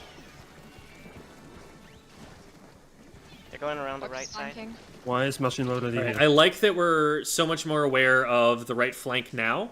That's good, like, pattern recognition. They did this once before and it worked, so we need to stop it from happening again. Like that. It's there as well. Not machine wiper. I need wipering a- is Viper's not going working. right. Gonna- They're coming around behind you, Saren. Hi. On my ouch, Viper. Gonna- Viper's going right. Gonna- And coming here around behind you, Saren. is... Hi. I mean, this is just a really well set up play from the Wiper, because they're actually winning this at short range. But that's also in part a range issue, because what's happening there is Squeege thinks they need to keep chasing just to get into range at all. Like, if Red were to keep just running towards a Saren, Squeege would need to just sprint in that direction around that corner and not wait and check to make sure it's safe. So Red actually ends up baiting Squeege because in order to get close enough, Squeege has to not check.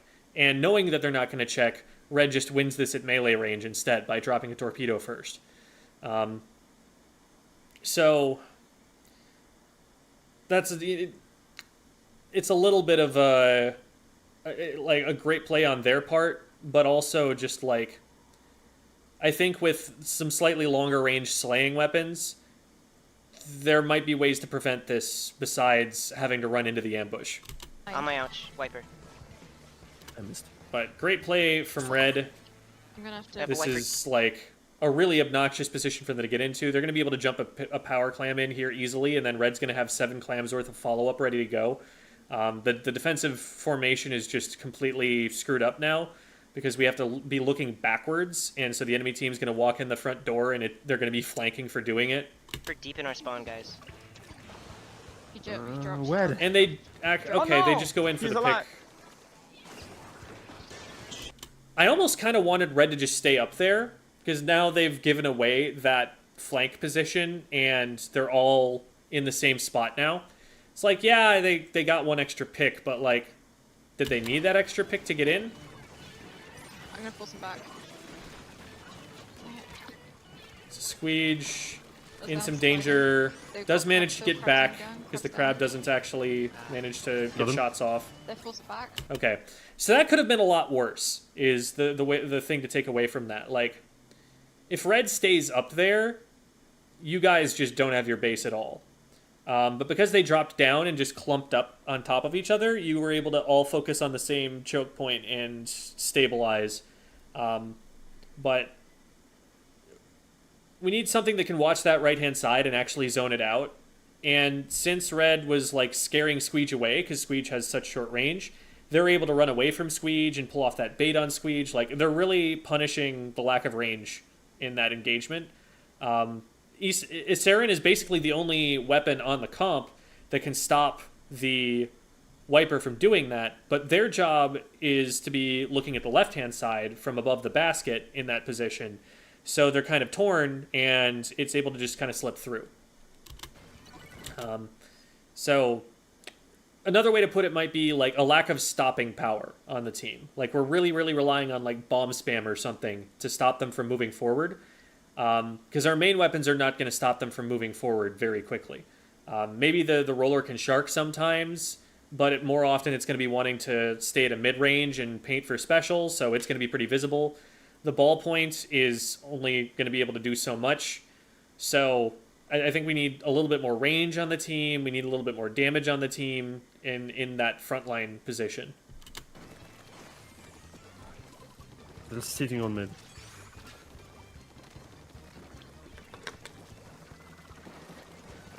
Do we have any I'm specials to watching that take? clam. Alright, so I'm we end gonna up Lose the losing... charge- How does Seraphim go down here?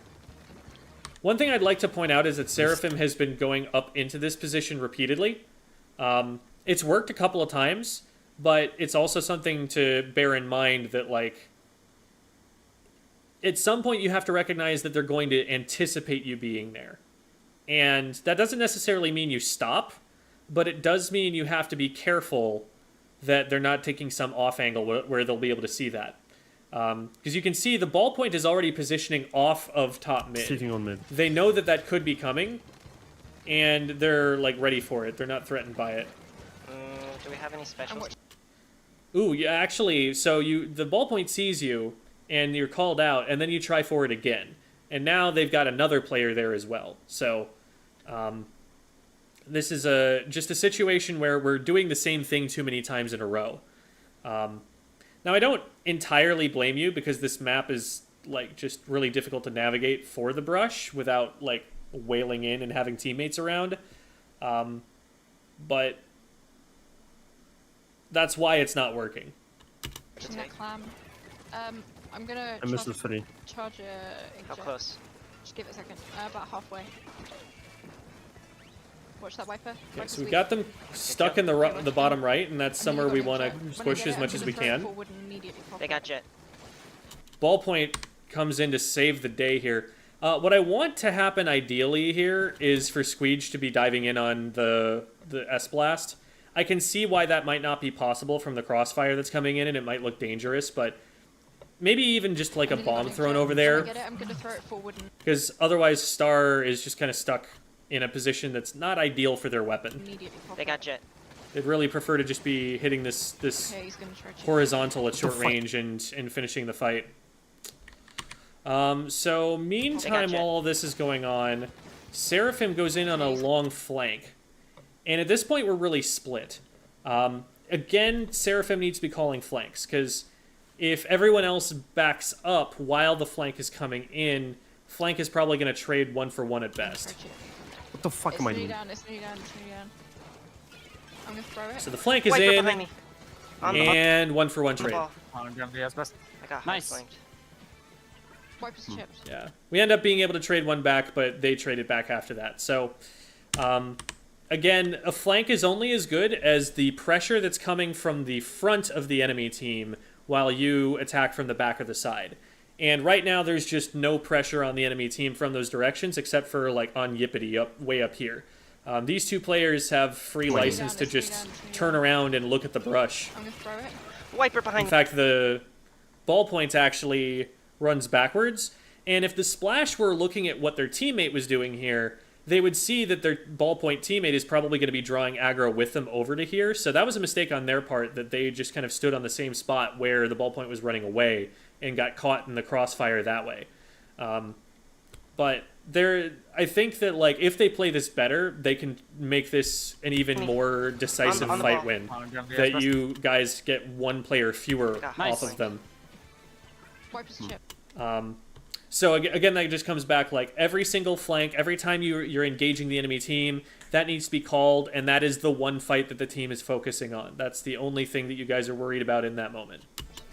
Delayed wipe. Yeah, no, we were not winning that one either. And this is going to be game over because we don't have a clan. Did we have a clam even going into this fight? Okay, we had 2. Okay, he's gonna try chip me. What the fuck It's am I nearly doing? down, it's nearly down, it's nearly down. So we've Can you got... throw it? Wiper behind me. On the ball. Throw that Oh, yeah, clam. I got Nice. flanked. Yeah, and at this point, you either win that 1v1 or you just lose the game immediately. Which is unfortunate. Like, you already got one, they already knew where you were, so not a super winning matchup at that point in time. But, yeah, the only way that at that point that we're able to win the game is if Saren takes red out, lands, picks this power clam up, and then they can start to push off of that. Wipers chipped. At this point, Yeah, since we got wiped, we all of our were clams not are winning down, that and one that's going to either. be game over. Like, the desperation play here is for Star to just, like, run and pick up this pot of clams and then this pot of clams and hope that maybe red drops a couple or Well, something. not now, definitely. But, Yeah, in fact, they did drop... Well, no, those are the ones that they already picked up. Maybe they had more? How many did they I have? need it. Oh, they didn't have any. The 2 were over Well, here on not now, Yippity. definitely. Yeah, So yeah, at that point, it's like, that's what you try to do, just because what else is there to do? But it's definitely game please at that get point. one game off of them. So, big takeaways from that, from my perspective, would be, I think the comp is really holding you back because I think that you don't have enough like frontline aggressive weapons to play off the specials that you have, and so the Wiper in particular was a bit of a menace during that game. The S-Blast had to have been difficult to deal with, and they just kind of had an advantage going into every fight because our comp wasn't really going to be able to deal with them with their main weapons. So that's the biggest thing that I would change there. With Seraphim on the brush, I definitely, again, want to be hearing more callouts on every flank that we take. And in general, I want every single fight that we're taking to be called so that the team can group up around them. Because when you're taking fights together, you're doing well. But sometimes you're getting so spread out away from each other before you engage that maybe there isn't anybody there to follow up on the flank. Which is part of why you want to call the flank, but it's also just a matter of making sure that we're staying close enough that we're able to follow up with each other so that when a fight does get called, and that is the team's one fight that we're trying to take, that we're all in position to take it. Have you guys seen my video on coordination that analyzes Zero's callouts on Destiny Bond? Yes, we have. Okay. I've specifically told us to work on calling out fights and things like that. So every time that you guys do like a team VOD review or something, and you see one of those flanks not getting called or something like that, just make sure to mention it and reinforce it as many times as it takes to get there. Just keep that up. That's good stuff.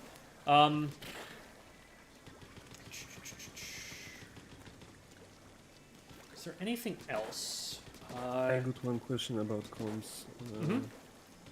So first of all, we're known for playing very weird comms. And recently we've been trying out a lot of weapons and they actually started working out. Here I do agree we didn't have much killing power because it was only me and maybe Sarah. Because my Flingza is most of the time played aggressively. I'm not playing for like paintball misses, none of that. I'm just trying to do C-roller things as I do with every roller because I put it basically every roller. But I wasn't playing any other because we're struggling with that in case of team synergy and basically if I maybe played Carbon or Krakon, I just didn't have enough paint and playing Flings allows me to like provide this paint for myself. So if we're trying to put you in a Slayer role, honestly, like from watching the game, you did not feel like the front line during that game. Like you definitely felt like a midline Slayer from your positioning, from who was following up on what, from where the fights were being started and who was furthest forward at any given point. It was generally Squeege taking really aggressive positions and Seraphim trying to go for flanks. That was really getting fights started. So my takeaway from this is if Squeege has a more aggressive frontline weapon they want to use, that would be appropriate for them. Maybe put them on a T-Tech so they get to keep their bomb. If they like the movement speed, then put them on one of the splashes, especially the vanilla splash, because that can play a little bit more aggressively. But Junior, like, we got basically no value out of the big bubbler the entire match.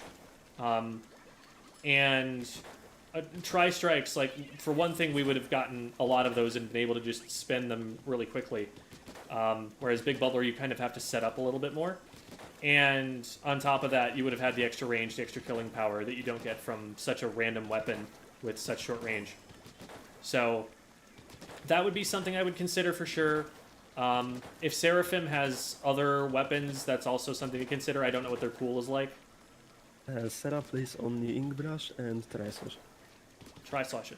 Tri-Slasher would also be a good source of KO power there, and like that is a good inkjet map, so it's not a bad idea at all to have double inkjet. So that's also something to think about. When you run an ink brush on that map, usually what you're looking for is the flank across the left bridge. And so if that's what we're going for, then we want other weapons that are able to push in addition to it, so that you can again apply that pressure on the front door while Seraphim tries to sneak in the back door and pull something off. And you also want a lot of painting power, since if they're going to be flanking, they're just going to be running around with the brush down and not putting a lot of paint on the ground, and they're also going to be out of play for that time. So whatever paint they could put down wouldn't be in a place that you're going to be able to use anyway. So just kind of think about, if that's the game plan, we need to optimize so that during that 3v4, that effective 3v4, while they're getting around the backside, that we're still able to be self-sufficient. And if they start pushing us, we're going to have something we can do about it. So those are my thoughts on the comp. I don't want to belabor that point too much, because at a certain point, like, people are going to play the weapons that they want to play. But I think, for example, like, a Junior is a short-range shooter. There are a lot of other short-range shooters that I think would have been a better fit for that team comp. So having them experiment with that for the sake of a team comp that's going to be more successful at pushing against weapons like the S-Blast or the Wiper, I think that's a worthwhile investment in some time and some effort as a team to get used to. Also about putting Squidge on like Splash or something, we've actually been thinking about putting Squidge on Tetras or maybe Wiper, because I recently picked up Dynamo and it's been actually working out perfectly. I can provide paint, somewhat of a support, I can just kill people whenever I feel like it. Yeah, the annoying thing about this day is that normally we'd have a blaster in the form of B-Rush. So normally we'd have B-Rush instead of Sarah, or we would swap Star maybe out for Sarah. We had weird comps that day. But yeah, range is definitely something we need to consider more for comps like that. I have told Squeege to pick back up Wiper Tetras. I will mention T-Tech as well, actually, because I didn't even consider T-Tech. I don't play the short-range shooters. I'm not as familiar with them, but yeah, T-Tech isn't that much different. So I will ask him to pick up T-Tech. Yeah. Splash is, if you play Splash, you are never going to have trouble finding a team. So that's always valuable to have, literally on any role, just to be able to play Splash if need be. The Neo Splash and T-Tech can be a matter of taste or a matter of map mode. Most top players prefer the Neo Splash for its higher output of strikes, but they both have their advantages and disadvantages. The T-Tech is the more aggressive of the options, because it's got the Splat Bomb and it also has a little bit more range and fewer shots to kill. But the Neo Splash, again, is better paint, and it also has the mobility boost and the bonus accuracy. So those are, all things to consider there. And on the far end of the spectrum, you've also got the 52 Gal, where it's got quite a bit more range, and it's got the wall, so it can play solo positions a lot more effectively. Like, if you get isolated, you can sometimes turn a 1v2 into a 1v1 using the wall. and there are some really interesting ways of using that once you start getting used to it. So for someone who wants to be a little bit more independent, for someone who wants to be able to skirmish, even though they're playing this fast slaying shooter, that's an option for them. And the whale, you know, nobody's complaining about a whale. It helps against crabs. It can target backliners sometimes. So, and you also got plays where you just sweep it across the whole enemy team if they're all clumped up in an area. So that's definitely got some value to it as well if you want to consider those options. But if they're trying to play really aggressively, then yeah, I like Tetra's Wiper is definitely a good combination. And you're just going to need to make sure that you're pairing it with enough paints that it will be supported. So the Dynamo sounds like, you know, it can help with that somewhat. It'll also have some coolers for them, which is nice. You just want to get that paired with probably one other frontliner that can kind of dive in with it, because Tetras and Wiper don't actually have the fastest kill time. They are not Slayer weapons, exactly. Their job is more either to get trades or to set up good fights for their teammates. If you want something that actually splats someone quickly, now we're talking about, you know, something like maybe like a Tri-Slosher, which is at least guaranteed to trade most of the time. Maybe like one of the other short-range shooters that can just laser someone. Maybe, you know, you've got the Blaster, but again, we need paint, so we're not going to worry about that too much. Like, those are kind of the kinds of considerations that I'm thinking of here. You were going to say? Most of them boils down to us, when we like playing aggressive weapons, most of them boils down to us not having enough paint. Because most often a single player cannot provide enough paint for like other two Slayers or maybe a backline, because Seren sometimes plays Slipper. And that's why the short-range shooters are such a great fit for trying to resolve this, because they both paint and slay. And that's the combination that you get from those weapons that make them so desirable a lot of the time. That's why, you know, Ballpoint and Splash specifically are typically the two cores of top-level team comps right now. So, that's a solution. There are definitely other solutions that you can try and theory craft, but that's why, you know, since you already have someone who's playing short-range shooters, I'm recommending what I'm recommending, because it seems like you do have the resources to be able to play that when you need that combination of things. Alright, I will tell Squeege that when he comes back from his holiday to pick up T-Tech. Sounds And good. Sounds Squeege is good. actually now in the chat, so shoutouts to Squeege. Oh yeah, hi Squeege. What weapon am I using? Yeah, this is a 52 gal GD fan. So it's got about this much range. Yeah, hereabouts. And it's got a splash wall, so it can kind of like wall one player out while only having to deal with the other one. And then kind of move one side to the other in short-range engagements, which is really good. And then you've also got the combo where you put out a wall, pop the killer whale, that gives you the ink tank refill, and now you've got another wall that you can use to walk further forward. So that's how this thing plays. Sentenced to T-Tech slave role. Yeah, I mean, the shooter players, you know, sometimes we just get told what to do, and we're like, yeah, makes sense. It's close enough. Conclusion, don't play shooters, play something better, not meta, it's funnier.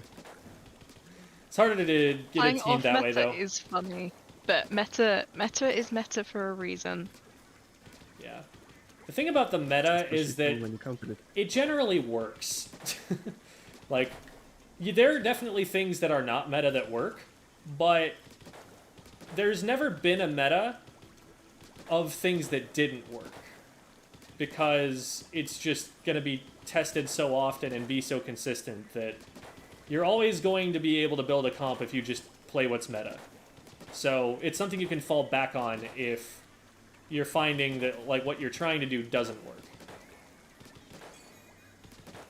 We have to dread the patch notes and see what changes. Yeah, They should that buff is it. the meta is going to change pretty soon, so we'll see what's Yep, going on. maybe in 2 hours, we'll see. Yeah. The thing I'm And most there will be a scared is- reaction to the patch notes on the channel for my thoughts on that, if that is what happens. So, Well, feel the most Don't touch disrupted because ballpoint it's main weapon. We'll be 180. fine. do you guys have any other questions? No, I think that's all good, unless Scrooge messages me and asks anything. Thank you for your help as well. Yeah, no problem. And best of luck to you guys. Thank you for coming on the show. It's never the easiest thing to be criticized in front of like 100 people. So I always appreciate, you know, the courage that it takes for people to be willing to be criticized on this stream. So thank you guys for that. Yeah, There of was course it this helps thing- us, and if it helps anybody else, then that's fine by me. Awesome. There was this saying you're about plays and you're doing them over and over again. So, yeah, no problem, Squeege. No problem. Was that a woot? I have not heard anybody use woot since like 2013. That is such an old word.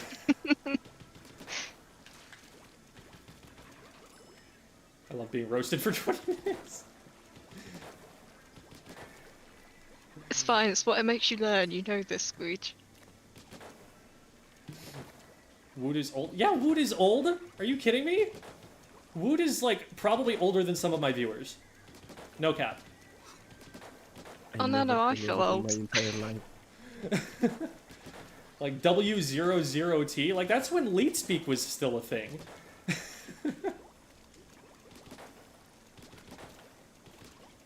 2013 was so long ago. Yeah, it Well, you know, people you, getting on hopium.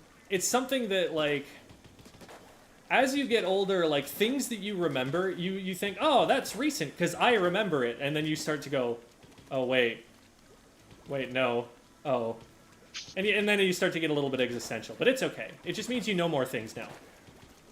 And then you get to the age people used to lie about when they sign up for things.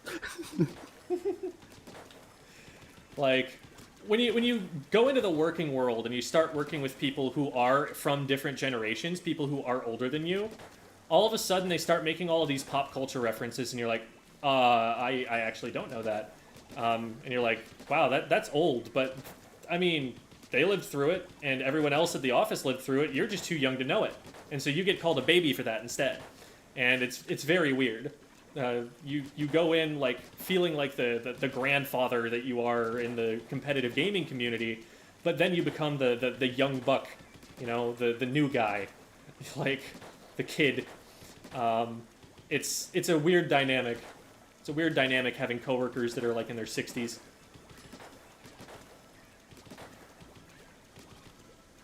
Take it back. I'm only 17 and you're making me feel old. You are old. You are starting to become an Yes. adult. You're in that process. You are becoming almost, you're almost not a child. So get used to it. It only gets weirder from there. Have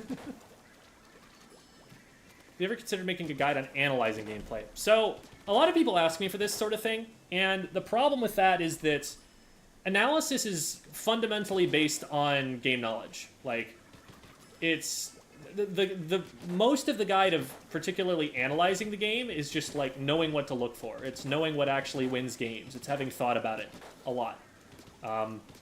My analysis is based on having been a competitive player already, and then going back and looking at what kinds of mistakes players were making at lower levels of play. At like, you know, in Splatoon 2, I worked my way up from C rank on a fresh account, and recorded all the gameplay and looked at like what is happening that I would consider a mistake, and how do I want to articulate that. And that's kind of how I developed my knowledge that I base my coaching on. So it takes like that sort of learning of the game, that many hours and that much study to be as effective a coach you can be. There are some things that go beyond just game knowledge, because I'm not the most knowledgeable analyst or coach or anything like that. In terms of top-level gameplay, what's really important is knowing, like, the majority of the people who come to you, what mistakes are they going to make? And those are not going to be, like, top-level players that are coming to you. Once someone's a top-level player, they're coaching themselves. Like, they're analyzing for themselves. They're maybe going to like a top level analyst like FLC occasionally. There are some coaches who are caught up enough with the game that they can talk about that at a top level because they're also playing top level scrims alongside them. But for the most part, like, the people who are going to come to you for coaching, the wider audience of people who actually need the help, are more in that, like, low ink to maybe still climbing up to X rank sort of level. And so it's finding the errors that those players make that's really going to make you the best coach possible. And that's what I have the most knowledge of. So hopefully that helped at least somewhat, but it's really something that's hard to just teach. I can't just make a video and explain, like, here are the things that you want to be looking for, and now you're a good coach, because I was a teacher, and my knowledge and skill that I developed from going to school for teaching and then professionally teaching for 3 years has all built into this. Not to mention the tutoring that I was doing in order to help practice for becoming a teacher, the teaching that I was doing at a tutoring center, but also the tutoring that I was doing at college for writing. Like, there's a lot that has built into this skill that I have. It's not something that I could just readily give to someone that quickly. How can I tell my teammates that we need to pick smart fights like 2v1s or not diving too deep into their base? Well, you can tell them by just communicating that.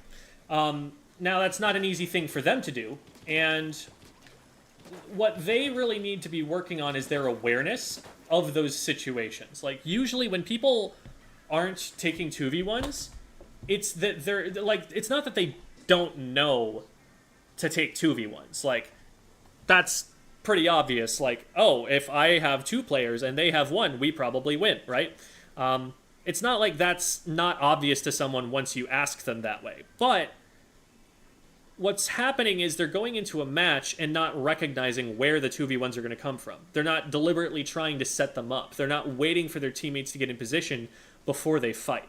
That's the kind of thing that's happening if that's what's going on. So the tough part is not convincing them that this is a good idea. The tough part is putting them in the position where they will actually, like, get the information in a game and use it. And it's important to, like, isolate what the actual skill is that's failing them there.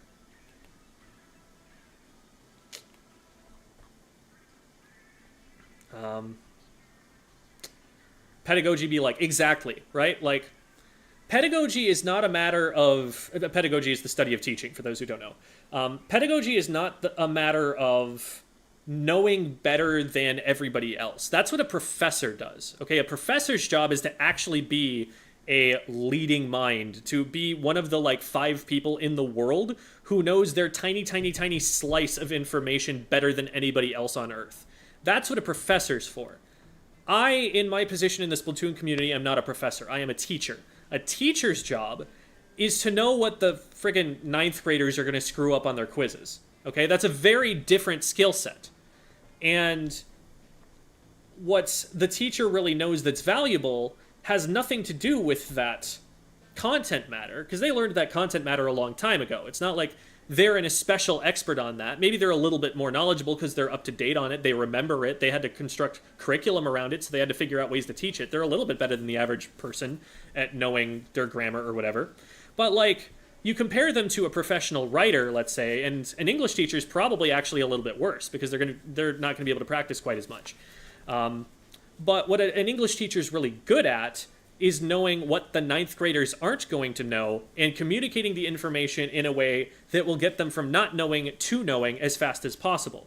They know what quiz questions their 180 students got wrong last year. And that knowledge, which is really, really crucial to teaching the next group of 9th graders, is something that a professional writer does not know or a professor does not know. A lot of the time you get really far up in your field and you forget what things you screwed up and when. You forget, like, what the common errors are going to be. So that's really what a coach needs to be good at. Like, if you're going to try and coach the widest audience possible, what you really need to hone in on is not top level play. You need to, have an opinion and an understanding of top level play, but your job really is to know what they're going to mess up at that level, not at the top level.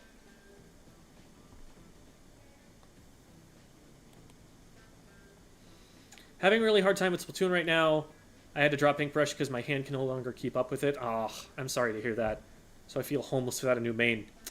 Inkbrush. Okay, so if you're trying to play like the flanking play style, you've got Tetras and Wiper. Those are going to be relatively similar. You could also go for like a Sploosh or something like that if you want to go a little bit off meta. That would be fairly similar as well. Fast movements, flanking ability. If you play the Neo kit, you've still got the same special. But I'm sorry to hear that that's happening, because like that is really rough if like the weapon you want to play is just physically not there for you. And I'm sorry that you're dealing with gout too. That is not an easy thing to live with too. Struggling in ranked and coping with getting demolished in Anarchy and X. Yeah, that is hard. It is a humbling experience sometimes. And the only advice I can give is to go in with a learning mindset. Go in expecting to learn, not to win. And the more you learn, the more likely you are to win next time. It'd be really funny if you actually assigned us homework one day. I don't want to grade your homework. Are you kidding me? I don't want to go around and have to check it. That's the worst part of my job. Like, this is something, like, kids get these narratives that they build about their teachers. They're like, oh man, he just loves giving us homework. He's so mean. Teachers hate homework, okay? Every homework assignment that a teacher assigns is a homework assignment that they have to grade, and they don't just have to grade one of them, okay? You have to do it once. Your teacher has to do it 180 times if they assign it to their whole class. Like, it's not as fun, it's less fun for us than it is for you. We give homework because there's stuff that we have to cover and reinforce, and 45 minutes a day is just not enough to get all of that across and keep you on track to know everything you need to know by the end of the year.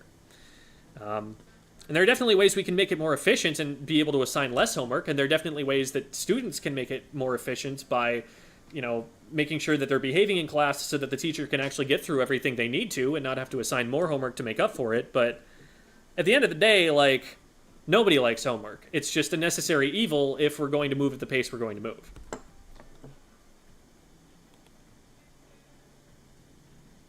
Mom is picking me up from Squid School early. Bye-bye. Okay, bye. Tilting after like 2 games. So what I want you to monitor, Kyobi, is your self-talk. Like, when you're in the game, what words are you saying to yourself in your brain? That's the thing that is probably going awry there. At some point, you're probably saying something like, I don't know if you tilt by externalizing, by blaming your teammates. I don't know if you tilt internally by blaming yourself and getting down on yourself. There are a bunch of different ways that people tilt, and it's important for you to understand the way that you tilt individually.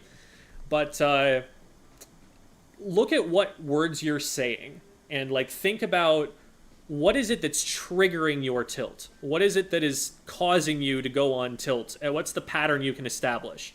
Then what you can do is, so for example, for me, when I get like 2 splats cleanly, but then we're still at a numbers disadvantage despite the fact that I made a really good play, that's something that sets me off. That's something that gets me blaming my teammates. So once I recognize that that's a thing, recognizing it doesn't mean it's not going to happen again, but what does help me there is next time I make a good play and my teammates aren't able to make the same kinds of good plays, I can recognize that in advance and be like, okay, this is something that tends to tilt me. I've got to be careful now. I've got to be careful not to say anything to myself that's bad about my teammates. I've got to be careful to measure, to be aware of my emotions right now, because this is something that could tilt me.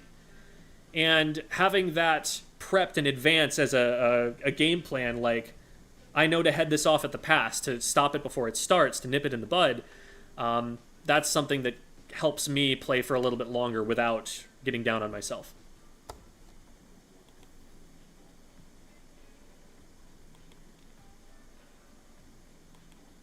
Had to go from college top choir to teaching people who don't sing a song, and you have to start at such different information. Exactly. Like, what you were learning at that top level doesn't help you anymore. If I were to become a math teacher, unless I'm teaching, like, seniors in high school, I don't need to know the top level of math that I learned in school. I don't need to know differential equations. That's not really helping me. What's helping me maybe is some practice that I got at calculus there, and that might help me with the high schoolers. If I'm teaching like 6th grade algebra, though, differential equations is not going to be useful to me at all. What's going to be useful to me is, how do I teach 6th graders algebra?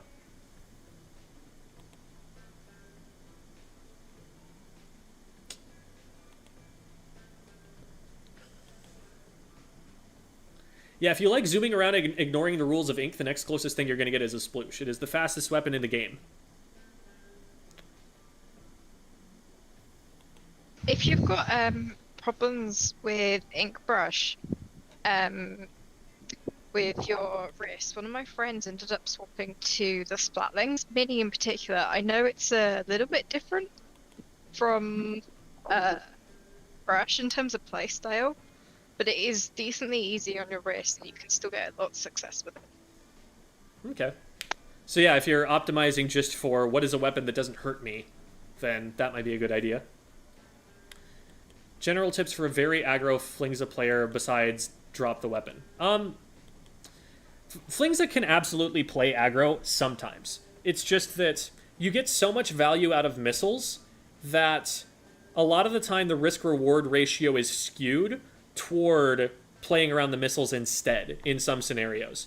Because it can be awkward in some cases against faster slaying weapons. Like, you really have to hit your shot. It's not like a weapon like the carbon or something where you're totally fine with taking a trade or something because you're just kind of diving in and you're expecting to die. Because if you die, you're losing your team your missiles. So that's what really influences the Flings' playstyle there. It's not that, like, people say it shouldn't be aggro, and so that's, you know, how people try to play it. It's that, like, there are aspects of the weapon's kit that incentivize you to play it one way or the other.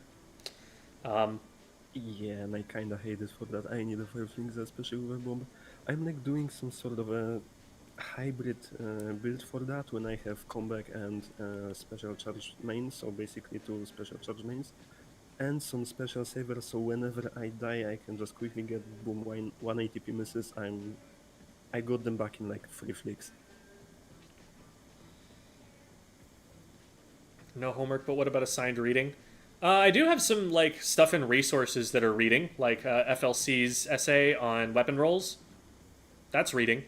Go read that if you really want homework.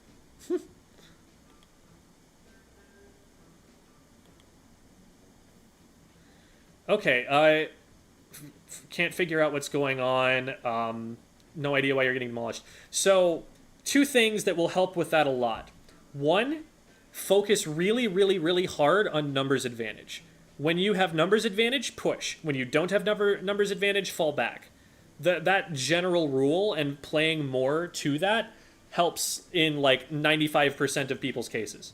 Another thing you can do is, if you still can't figure out what's going wrong, go and look at the replay and specifically look either at the overhead or especially it helps from the perspective of the player that splatted you.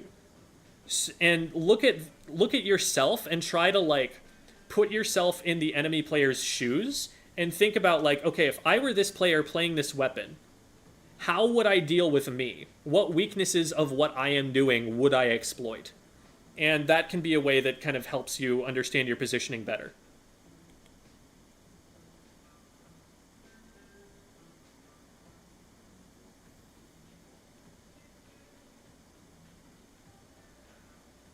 I recently joined a team. They don't practice as much as I'd like to do IRL obligations. We've tried to reschedule practice, but to no avail. What should I do? I have the most free time. Play in a bunch of pickups if you want to stick with the team. You know, if your goals and this team's goals are not aligned and you're just accelerating faster than they are, that's one thing, and that might be something where you want to find another team. But if you still want to play with them and they just don't have as much time to practice, then play pickup scrims with other players, and then maybe you'll learn something from those pickup scrims that you can bring into the team and suggest, like, hey, we played this comp and it worked really well, or hey, I was noticing that these players were communicating in this way, and we don't really tend to do that, like, let's try to do this more. And that can be really helpful, and it would be a way of building up your team without necessarily having to play with them.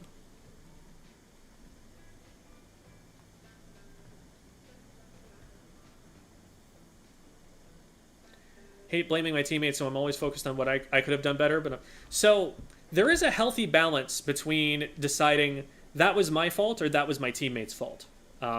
It's not just like always blame yourself, because in fighting games, yeah, it's your fault. You are the only person who has any control there. In a team game, it's not necessarily the case. Like, if you're splatting 3 players, and then the rest of your 3 cannot handle the other 1, at a certain point, it's like, okay, well, I guess I'm in a 1v1 now, and it's even, and I can't play to that advantage, and I wish I could, but here we are. And it's not like you should just say, oh, my teammates are holding me back, so I'm not going to try. It should be more like, all right, well, that wasn't my fault, but what can you do about it? We'll keep going and figure out how to try and win this game anyway. But it's important not to get down on yourself, in addition to not getting down on your teammates. Because a lot of people become nervous, anxious about their own performance. They feel like they're never good enough. They can never feel satisfied with even a good play that they make. And that's also not healthy. That's also going to prevent you from learning as much. So, FLC's essay can be found in the resources section of the Squid School Discord server, but it looks like someone also linked it. So there you go. Another thing about my team currently is that my captain's feedback is basically saying, I did this, but I didn't see anyone else doing this. I'm like, I'm not sure exactly what context you're referring to there, HW. Is it that like the captain went in for a fight and they're like, hey, I went for this fight, why didn't anyone join me? Is that what it is? Gotta write my college essay? Good luck. Don't make it something that they've read 1,000 of. Actually, I have a really good video that I want to recommend to you right now.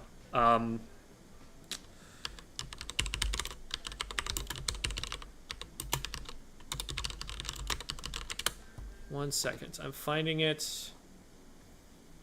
Hello?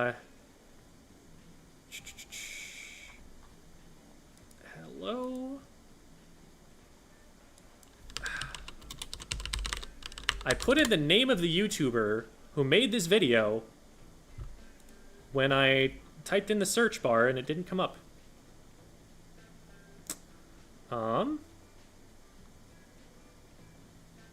There it is. Okay. This is a video called Your Personal Statement Sucks. It is written by someone who is a PhD in physics. I would take her advice over even what people are saying as guidance counselors right now, because she's actually done it, and the guidance counselors have not actually done it for themselves. They are not admissions people at colleges. This is someone who might actually be deciding that sort of thing. So, definitely recommend that video.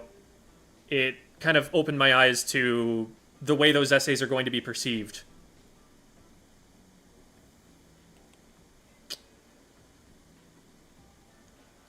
Rapid flick, but wrist is an issue since it was mad uncomfortable. Yeah, the longer range the weapon is that you play, the less you're going to have to be flicking. Oh, rapid flick as in like, oh, okay, like just mashing the ZR button. Gotcha.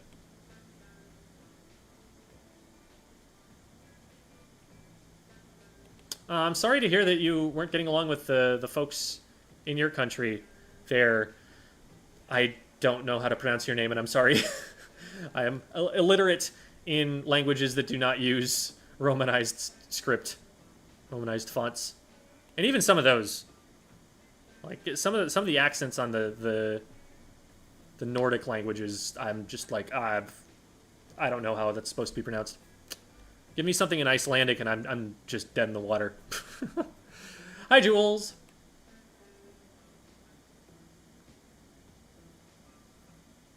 Thank you, Mr. Rocketman. I appreciate that you find it that way.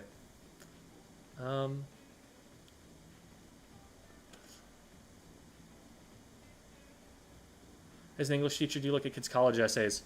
I have looked at one or two of them. I haven't looked at a lot because when I was teaching professionally, I was teaching at most 10th graders. Actually, no, that was only when I was student teaching. It was younger than that otherwise. It was mostly middle school. So that's something I probably would have done a lot more of if I had been teaching an older age range. Yeah, college essays... I think that college admissions in general is something that there's a big gap in what's communicated to students versus what's actually happening. And part of that is that colleges are businesses, which is disgusting and should not be the way that it works, but that's the way that it's been for a while, and it's only getting more so because of friggin' what's his name from ASU, who's making everybody adjuncts, and everyone's copying that. But I don't like how it's become so economized. That's a really uncomfortable trend in higher academia.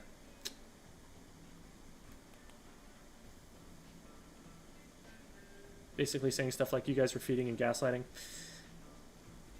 It's something that if you're going to continue to play with that captain, you want to just sit them down and be like, look, it feels like this is coming from a place of emotion. It feels like this is coming from you trying to preserve your ego at the expense of ours rather than trying to find workable solutions here. Like, what do you want us to do differently? What do you want us to see that's different? Like, what is it you expect us to know?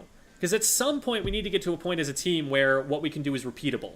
Like, you can't, telepathically suggest a game plan to us. At some point we have to just be told the game plan that you expect us to play.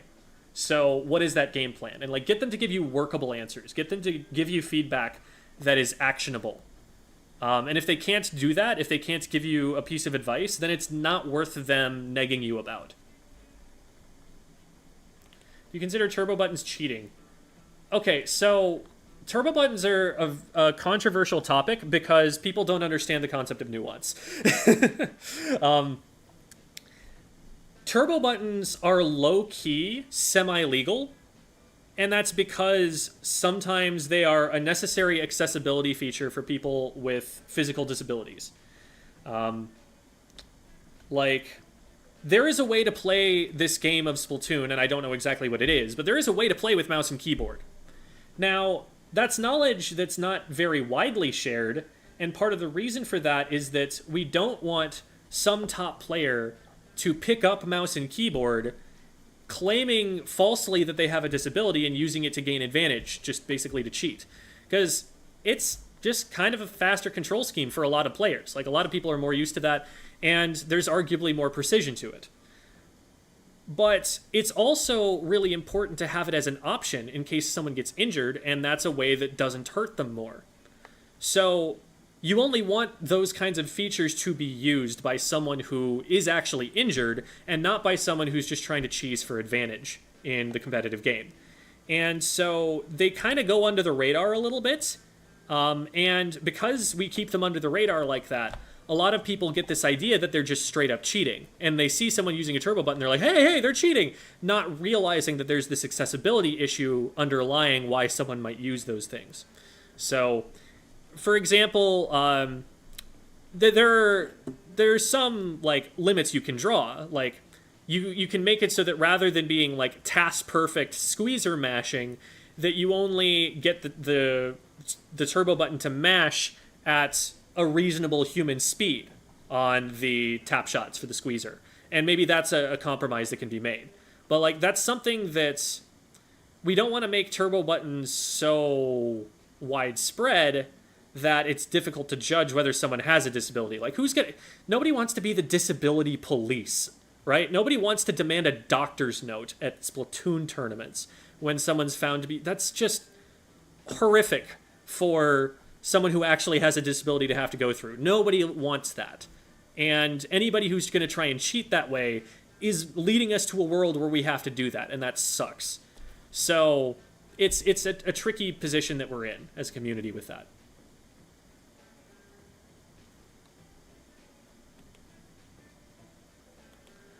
Okay, so Ko Sorata? Is it Ko or Ku? Ku Sorata, maybe? Thank you for romanizing that for me, QB.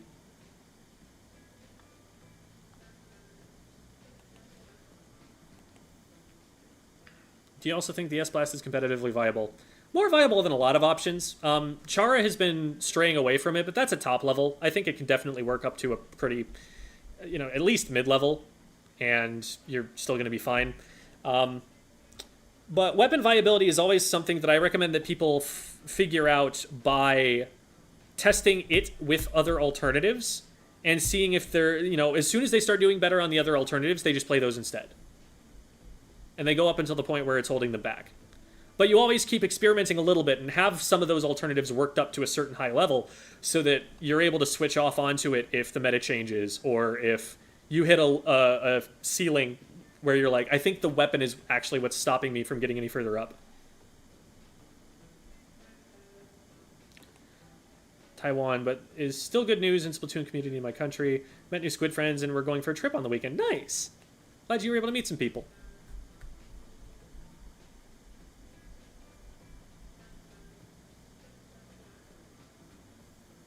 Aren't growing as players to have that kind of fun. At a certain point, HW, it sounds like that's a situation that you want to get out of. Like, obviously, team hunting is hard. It sucks. It's even harder to try and build a team. I can say that from experience and from having been a part of the tryout process recently. Like, it's never fun to have to go and find new people to play the game with on a team. But a lot of the time, you can see the writing on the wall. You can see, like, we're not making any headway. We've talked about this. I've done the best I can to explain my position of it. It doesn't seem like we can come to an agreement. And so at some point you have to break up. And this is the part of being on a Splatoon team that's also dating advice. Like, it is my personal opinion that just about every breakup that ever happens is probably the best thing that happened to both of the people. Even if one person's not happy, ain't nobody happy.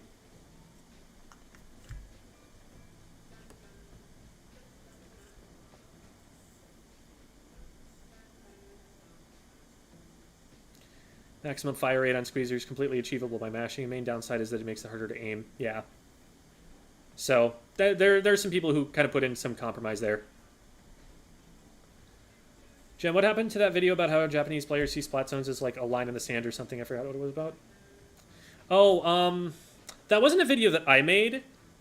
Was that Reborn? Oh, no, it was a Japanese player. It was a Japanese player who was explaining it. I'm pretty sure I, like, retweeted it, but it was a long time ago. So I don't know. I would have some trouble going back and finding it myself.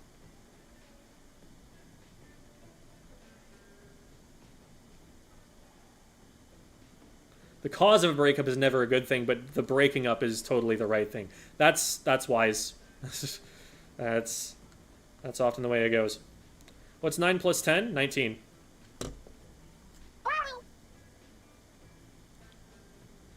All right.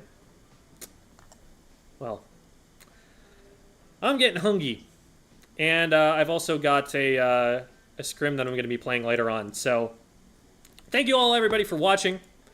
Appreciate that y'all were able to stick around for a little bit and do a little bit of Q&A here. Always happy to be talking about that. We're going to go and raid Rose of Battle.